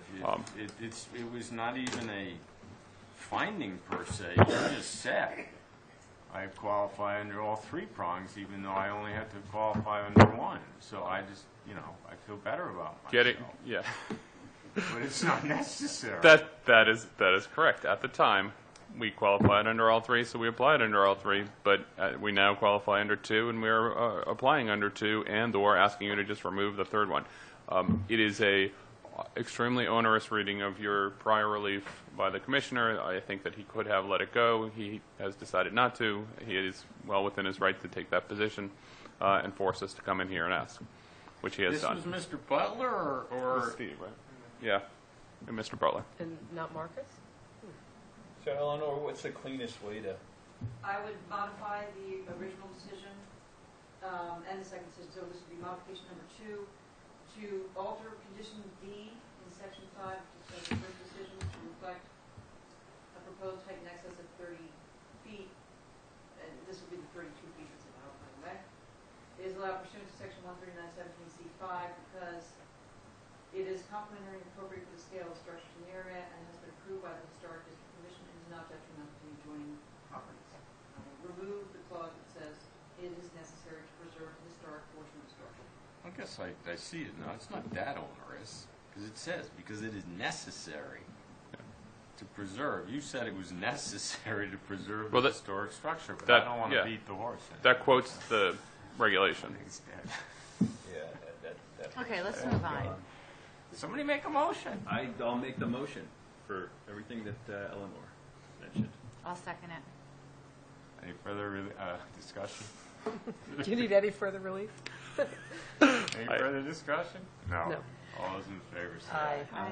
All those opposed say opposed. Was that one opposed? Thank you, Mr. Chairman. Was that unanimous? Sorry. No. No, Ed voted against. 4-1. All right, moving on.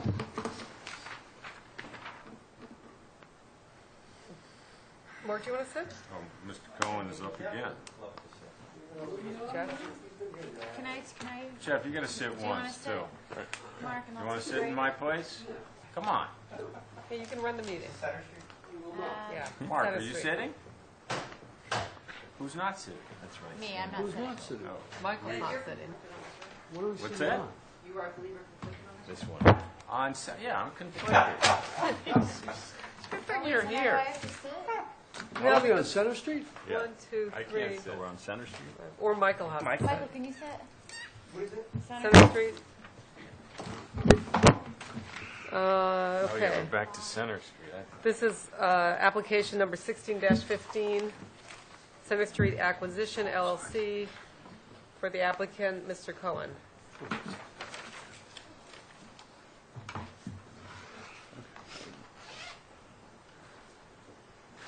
Thank you, Madam Chair. So I hope what we have is a relatively simple application in front of us. This building, I'm sure you're familiar with it, called the Meeting House, is where the Bean used to be, the coffee shop, not the new location, the prior location. And I guess what happened was that it used to be residential. It was converted into these commercial units, And more than a couple of decades after that happened, at some point they needed zoning relief. It was determined that they needed zoning relief, and the owner came in and got that zoning relief to confirm some pre-existing features of the building, and also to confirm the commercial uses, because some of the uses at that time were special permit uses. The issue that we have is that we could ignore the special permit because you don't have to operate under a special permit, but in this case, the special permit that we're dealing with is also the same permit that recognizes all of the pre-existing non-conforming aspects of this building. So it's a little tricky to ignore the permit because it has that in it. If it was just a special permit relief for the use, we could just say, okay, well, we're not doing that, so it doesn't apply. In this case, it's trickier because the permit basically applies to everything because it recognizes the nonconformities. So because of that, the permit essentially lays out that when the Bean went into that space as a coffee shop, it says you can use this space for a coffee shop as long as you don't have a vent and a friolator, and if you make any changes, come see us. No changes without relief from the board, which at the time was a popular condition and is, I think, to your wisdom, no longer something that you require, because it's essentially if the zoning code requires relief, then you don't need that condition, and if the zoning code doesn't require relief, then why are you making people come back? So the board rarely, if ever, has that condition now. But my client would like to be able to open her business without having it be the Bean, and there's some question as to whether or not that's allowed. So what we'd like you to do is to remove the condition that says any changes need relief of the board, because unlike at the time that special permit was granted, all of the uses in the building are now allowed by right under the CDT. So no relief would be needed to do the same exact thing next door, but it's needed in this building because of that condition. So I hope that is clear. My client, just for your information, is doing essentially a little sundry goods market with fresh juices and coffee and fresh pressed juices, coffee, and sundries, and frozen yogurt. So it'll be a little general store market. Great. Okay. Obviously, there's nobody in the audience who wants to speak, so anybody have any concerns on the board? Yeah, we're gonna see a bunch of these. Yeah. See Same old thing? Yeah. Anybody? Is everything being made there? Or is it just being sold there? I think there's... Well, both, but there's no, I don't know if are you asking me if there's a kitchen? There's no kitchen. Okay. But they'll be making juices with a juice machine. Right, so they're doing cold pressed coffee and fresh pressed juices, and that's sort of made on site. The yogurt is obviously, there's machines that make yogurt. And, there's going to be fresh baked bread and that kind of stuff, but there's no cooking facility on site. They might have like a toaster or something. Specifically, what are conditions 6A and 6B that we're removing? And that was part of the original special permit? Yes. So that condition says this space can be used as a coffee shop, and you can't, as long as it doesn't have a friolator or vent. And then the next one says if you make any changes, you have to come back to us. And again, the problem with that condition is, one, it's somewhat legally unnecessary even at the time, but it's definitely is now, because all of the uses that used to be allowed by special permit are now allowed by right. So in any other building in the CDT, we could ignore it, but because this decision was tied to recognizing all of the nonconformities in this building, it's a little trickier to do that. So you would wipe out the condition to come back for every change, and you would wipe out the condition that there can't be a friolator vent in a coffee shop. But again, my client's not proposing a friolator or any cooking at all. We don't want to limit it to a coffee shop, though, do we? That's right. We can't. Yeah. Well, exactly. So he said limit it to a coffee shop in terms of the language. Right. That's what it says now. I'm saying, look, why would we do that? No, we're just gonna remove. Remove the requirements. Yeah. I mean, can I ask you? Okay, never mind. I'm not going to. Well, why would you remove the thing about not using a exterior ventilation system? Because it's a matter of right. It's a matter of right. It is a matter of right now. That's right. Yeah. The HDC They still has to don't approve need it, us. and you have to get a They permit don't have to do come it. back to us for anything they want to do downtown. Even if It they might want have to go to their planning food. Right. Yeah. That's right. No Like, parking, no nothing. in any building within the CDT, restaurant is allowed by right, up to 100 seats. And in fact, as you know, the Center Street Bistro is in the same building. I'm sure they have events. Is it my understanding that we're really not going to be dealing with commercial? Yeah. Correct. That is all going to planning board. This is all- it. This is it. We're gonna This get- is it. They're going to come We're back and done. get rid of this stuff. You are done, yes. We're done. Town meeting made the special permit granting authority for all commercial uses the planning board, and in fact, this would be before the planning board if we were coming in to get a special permit for the use. But because we're only trying to get release of a prior condition, it's different. Are you talking strictly downtown, or are we talking out of town? That zoning change, that bylaw change is all commercial, So we don't have to deal with landscapers or contractors or anything anymore? not legal ones. No porta potties? I think we can meet once every 4 months. That's fine. Maybe. I look at this and look at how easy you guys had it for a couple of months when I wasn't here. Yeah. No, all commercial uses, but this is sort of just a release of a prior condition. It's not really. I move to grant the relief as requested to eliminate 6A and 6B on book 701, page 124 Of the prior. of the prior decision. I would second that motion unless there's more discussion. Any more? No more discussion from me. Anybody else? Nope. Okay, all those in favor? Aye. Aye. That was unanimous? Yes, it was. These Thank guys you. who sat on the board in 2001. Both of them Yeah. were on that decision? Yeah. Oh, yeah? Oh, Mara, how long have you been on this board? I was on it for 6 years, got off it for about 15. When was your last, I was trying to figure out when I got on. I left and you got on, I think. It's hard to tell because he's so good looking, right? I was on, you remember it was in the Board of Selectmen? Yeah, meeting yeah, room with the yeah, circular, yeah, semicircular thing? The first one I sat on was Fair Street. Remember Dr. So-and-so's house? Oh, yeah, Walker? Yeah. Oh, my God. Well, you know, within reason, yeah. Come on, you never You're a forget your teenager. first? The first one I sat on, we had a vote to see whether the administrator could also sit on the board, and I thought to myself, how Let's see, what did you show for Duncan? Who was that? Linda was definitely in charge then. She was running. Then there was, who was after that? John? No, Billy Hunter. Billy Hunter. No, Billy Hunter Hunter. came Then And, Dirk uh, Rogavine. Dirk, what? No, No, Dirk Peter. wasn't after Peter. Linda, was he? Who's your new guy? Dirk was right Paul and Paul- Paul Peter, Jensen. Paul just Jensen Paul, and it was did Peter it. Kyberg for a while too. Peter wasn't it? Yes. Kyber. Yes. Yeah, that's right. A lot of That different. was cast a of long time characters. ago. A rogues Dirk gallery. Rogavine used to be in that building, that cinder block building. Oh, he that- did. Yeah, he did it part time. We were talking about an ZBA ZBA person. administrator over there? Was he town council? Was The building department used to be down there. Foley Oh, was. that I Oh, remember. we're the, No. Grove Street. We're just reminiscing. That was a that's little- when I very first moved here. I had Yeah, to a go little there. flat roofed kind of bunker. All right, Eleanor, maybe you can find out how long Mr. O'Mara has been there And you, and how long I've been here. Because I get into these conversations mostly about the HTC. God damn, there should be, you know, those Term people limits. have been there forever. And then I said, whoa, I've been here forever. I'll I tell want to know you, what my first application was. Term I'm limits. embarrassed that I forgot. my first HDC application was 1971, and Mr. McLaughlin was sat on the board. in Amen. 59. Yeah, I was 70. My first one was 79, and he was definitely there. He was probably Okay, my moving age. Okay, moving on. I'm serious. I would like to know. Here, I'll take it. I'll take it. 2005.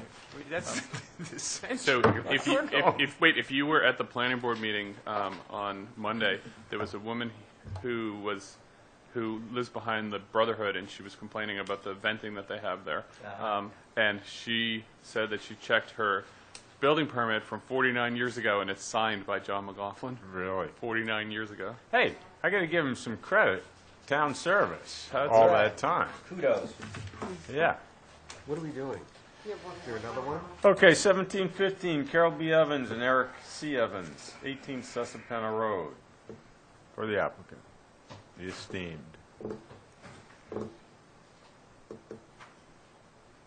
Okay, Stephen Cohen for the applicant. I hope that this is a relatively simple application. We could go into a ton of detail on it, but I don't think it needs it because so much relief has been granted for essentially the same thing, and in fact more of the same thing in this neighborhood. But just for the record, this neighborhood is benefited by, in the Susquehanna neighborhood off of Milestone Road, is benefited by a zoning freeze that is somewhat non-traditional because there is no planning board endorsement, although there's an accepted date based on litigation. Many of the homes in the neighborhood exceeded were built just at that time, and some of them exceeded the 1,500 square feet, and some of them were just under. And this one was built at 1477, so it's just under the 1,500 square feet. If it had been over 1,500 square feet, we could get additional square footage by special permit, but because it was built just under, it actually needs potentially a variance.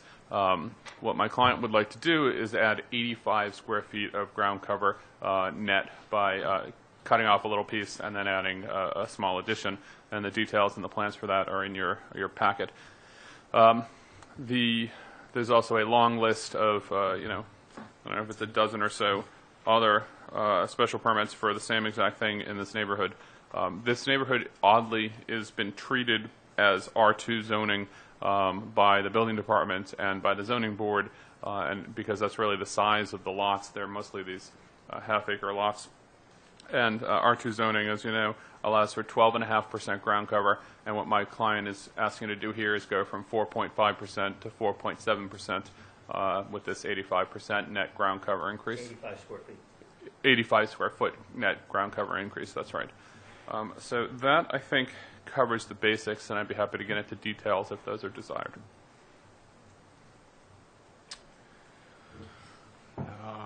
Are many of the, or some or all of the previously granted special permits, they were all special permits, I'm looking now, so they were all already over ground cover?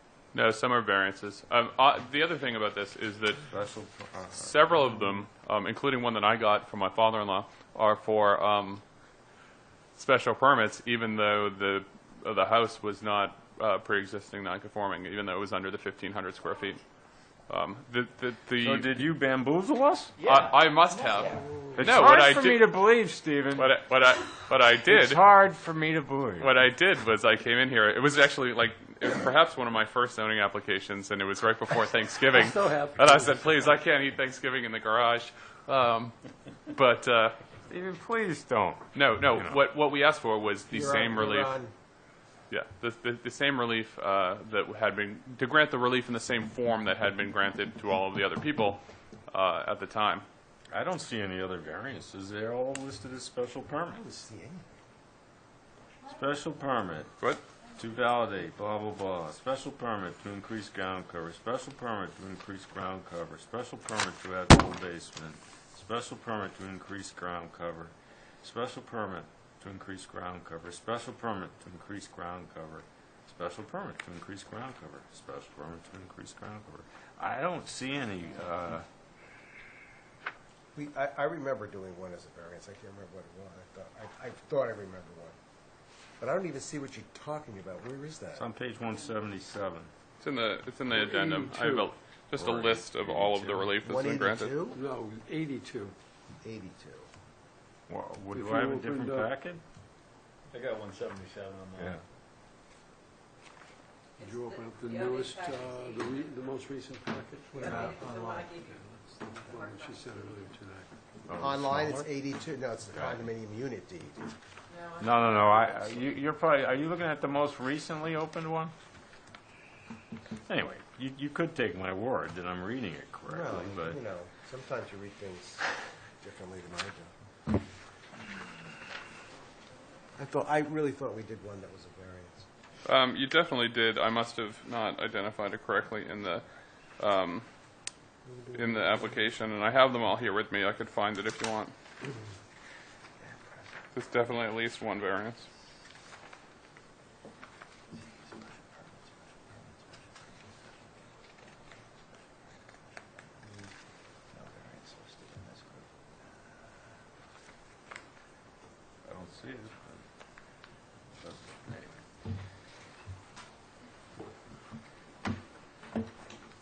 But I'll give you an example. The first one I'm looking at here is for the Animan property, and the house is undersized, but it was granted, it is less than 1,500 square feet. It's 1393, but it was granted by special permit, which it shouldn't have been.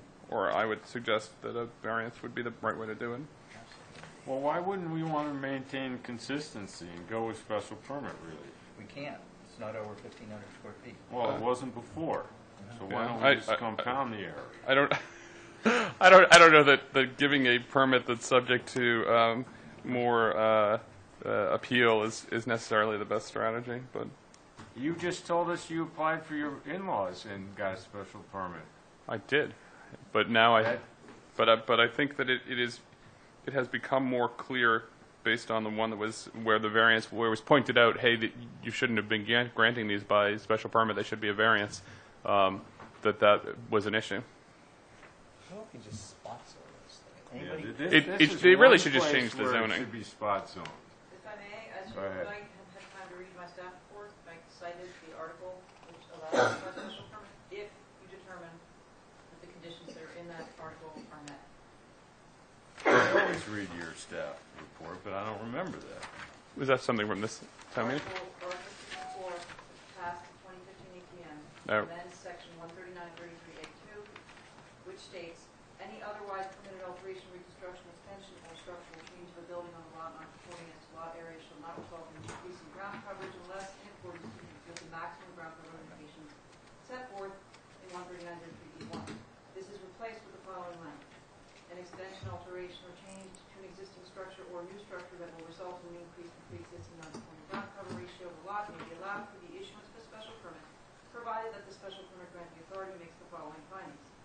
The increase in ground cover ratio will not be substantially more detrimental to the neighborhood than the existing non-conformity.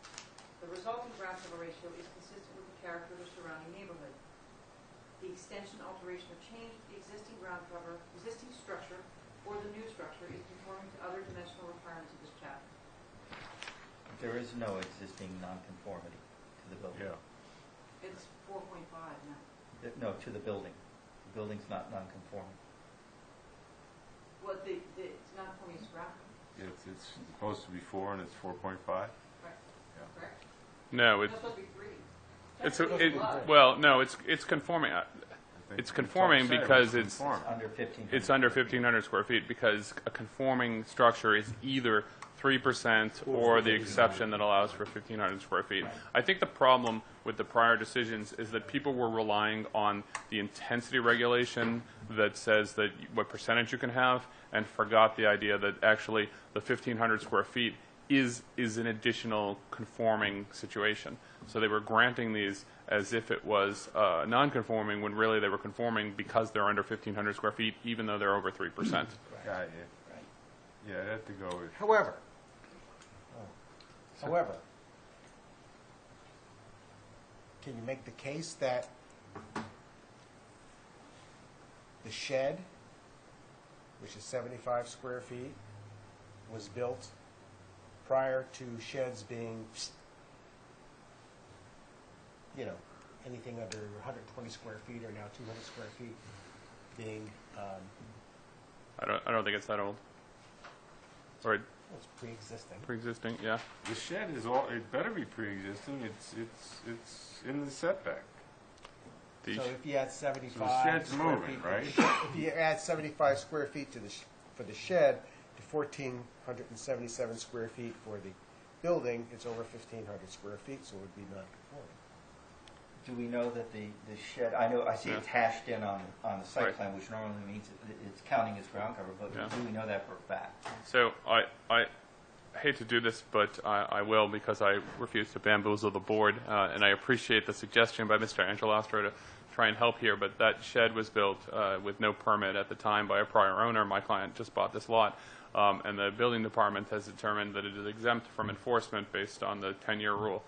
So it would be quite a, I don't think it would qualify for nonconformity to add ground cover from that shed. Can you clarify the 10-year rule? You can build something without benefit of a He's permit? looking for some free legal advice. No. Again. No. You can build something without benefit of a permit and then 10 years later say, okay, it's fine? I didn't think that was the case. It's essentially exactly the case. Well, how do you know that it's been there for 10 You years? have to prove it. And in this case, when my client bought the property, we required the seller to get a stamp on the building permit card from the building commissioner saying Doesn't that that it was create exempt. well, it definitely creates Creates a a nonconformity. nonconformity here. It's in the setback. It doesn't bless that, does it? That's right. The problem with the statute, the 10-year statute, is that it doesn't create nonconformity status once you hit the 10 years. It only prevents enforcement. From being torn down. So I could go build another structure on my lot Yes. and wait 10 years and say, Well, Good luck selling it. But Well, I'd get a letter saying it was 10 years old. Yes. This is a statutory rule. I didn't make this up, but yeah. you could build a substantially underground structure tomorrow and not worry about it at all. What's substantial? The, I might do that. Mr. Chairman, that is a matter of the legislature has seen fit to say. All right, let's get back to the specifics. I think the shed is pre-existing non-conforming, and if we add that to that, So you would like to do this by special permit, is that what you're saying? yep. 'Cause if everything else has been done this. I remember giving a variance to somebody, and I don't know who it was. Yeah, I thought for sure it was a variance. All right. No, I could be wrong. I don't think fundamentally we care about it, We don't. per se. Let's just get to the point. Do we think they should move the shed out of the setback as part and parcel of this? my client would accept that condition. He doesn't have any. They don't have any desire to keep the shed in the setback. If the commission wanted to make that a requirement, It's easy to get to the shed, too. My recollection, it wouldn't be. that's a no-brainer. Why wouldn't I just hypothetically, why wouldn't your client want that shed to be blessed properly and just put it out of the setback and say we want a building permit for it and blah, blah, blah? When my client purchased this property, we required the seller to go through the permitting process and get everything blessed, and that has been done, but it was in the setback and they didn't want to move it, and they got, my client was willing to accept the property based on the no enforcement stamp, and intends to move it anyway. So we're happy to take a condition that requires that shed be moved out of the setback. It was really just a matter of who was going to bear the burden of that. And, not to get into it, but this property was purchased from an estate, and the estate did not want to do the work. And so my client took that burden. Okay. So it's special permit or variance. The variance obviously is a little harder to swallow, but it would have been nice to... Well, they're asking for special permit relief, but is that not the case? I think you were asking for variance relief. Variance relief? I don't think it qualifies for special permit relief. Well, if the total ground cover, 1,477 square feet for the house and 75 square feet for the shed, the total ground cover is over. We don't know that. It's not, no one's verifying that. It's right there. No, it's shown hashed in and it's got a number to it, but is that part of the total calculation? Well, show me the calculations that say the house is this, and it adds up to well, I always look at 4.5% or whatever. 1477 is in there. The shed is definitely not in the calculations. The 1477. That's what I'm saying. The shed is not part of the calculation. Correct. Not in the It application. doesn't count for anything. Well, it would count for ground cover. No, it doesn't, because it's under the size. It's under 120 square feet. Yeah, but it was built prior to the 120 square feet. Without a permit. It's not validated. They can't make them tear it out, but it's not validated, so it doesn't count as ground cover. So, Steve, you're asking for special permit relief. Or, it says here, applicants request special permit relief. I requested both in the anticipation of this exact situation of wanting to give the board the opportunity to make that decision, because frankly, my client just wants the relief. But I do think... So let's just go with the special permit, which is what we've been doing, and move on. I just want to understand one thing. You grant this property special permit, and now it's over the 1,500 square feet. Why can't they come back to us in 3 months and say, oh, we want to add another 2,000 square feet up to a ground cover number? Well, they can. They can, that's what I'm saying. So are we going to qualify this? Well, we would special qualify permit? it by virtue of, you can go to this number and that's it, and you would have to come back. That's right. Anything else, we'd have to come back. Yeah, absolutely, I think we've done But that. they would have the right to come back. Well, We anybody couldn't has- deny them Anybody has the right a to special come to us. permit to come back for more ground cover. They could put a garage studio on the property next month after the relief has been granted, and there's nothing we could say about it, other than it's within the general scope of what everybody else has been Should doing. we put a condition, any further alteration that would result in an increase in ground cover would require further relief? Yeah. I think that's true even if you don't say it. Yeah, I mean, I don't, But we wouldn't be able to deny them a special permit. well, we would. Sure. I mean, would it be Not different? if it's no more detrimental to the neighborhood. Well, I think we would try and make that determination if they had gone, if they were doubling the size of the ground cover, then I think, well, no, that's I just more think detrimental. we're giving them a big gift on this property by doing this. And if everybody else, feels that that's an appropriate way to do it, I don't have any concerns, Well, other than, what can happen to this property. Counselor, since you represent two people in the area, I suggest that you get them to retain you to go to town meeting. Yeah, I think that this is ripe for rezoning, and I will tell you, one of the reasons why it didn't happen in the past is that there was a consensus among some people in the neighborhood that they didn't really want to see second dwellings coming in here, and part of the anomaly of this whole thing was that it essentially prevented that because people didn't have the ground cover for it. But I think one of the new zoning districts that the planning department has put forward that has that limits second dwellings might be a really good fit for this neighborhood, and I think the planning department will probably take a strong look at that.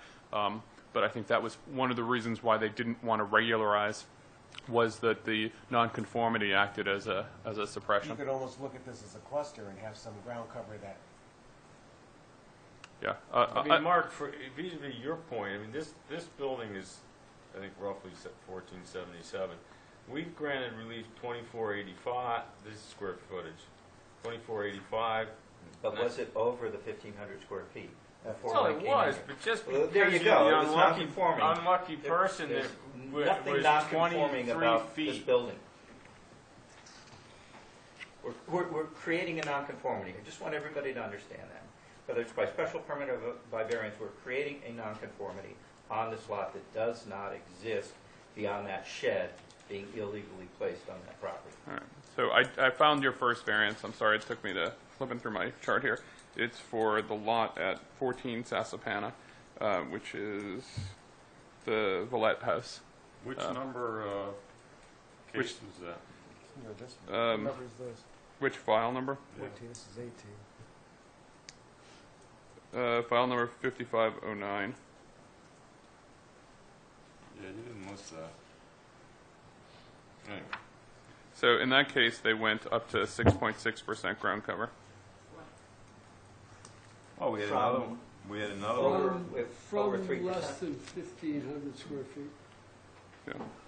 Yeah, but Or 1,500 square feet. there was this thing was a mess, this subdivision. It is a mess, but are we here to create nonconformity? Apparently in this neighborhood, but Yeah, I guess apparently in this neighborhood. it was That is one thing we can hang our hat on. The neighborhood is very much contained. Right. It doesn't, I mean, it's surrounded by, Surrounded by state forest or conservation land on two sides, a road on one side, and 3-acre conforming lots on another side. right. It doesn't really bleed over. and if this, yeah, I don't really have a problem with it. The zoning relief here, I think, is all a matter of the bizarre way in which the court case substituted for the planning board endorsement in 1984. If that hadn't happened, you would not have wound up with, this sort of snowball effect of now having a dozen houses. Basically none of them comply. At one point, you said the building department sort of considers this area a certain zoning? R2, yeah. R2. Yeah, there's some letter in one of the files, and that's the way it's been treated. When in 84, when they started issuing permits for it, that's what they determined that And because what they would were the ground cover? 12.5% for a 20,000 square foot lot. What? Where did you see that?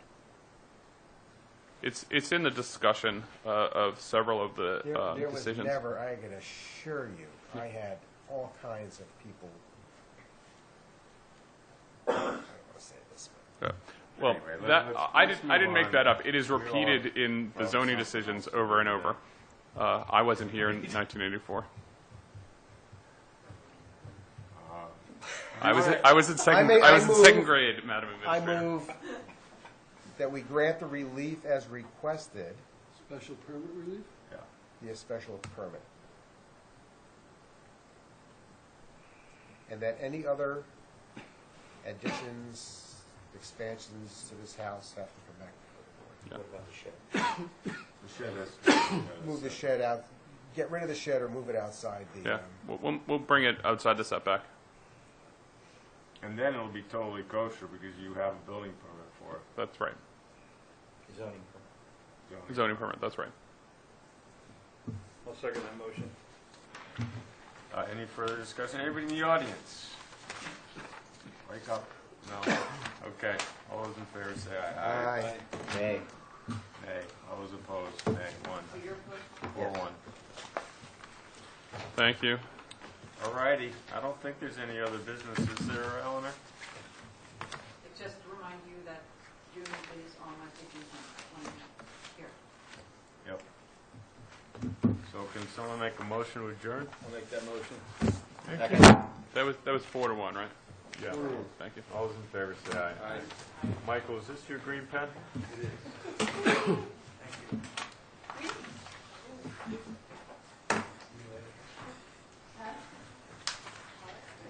That was painful. It was Lisa when she was the chairman. I mean, she was ruthless.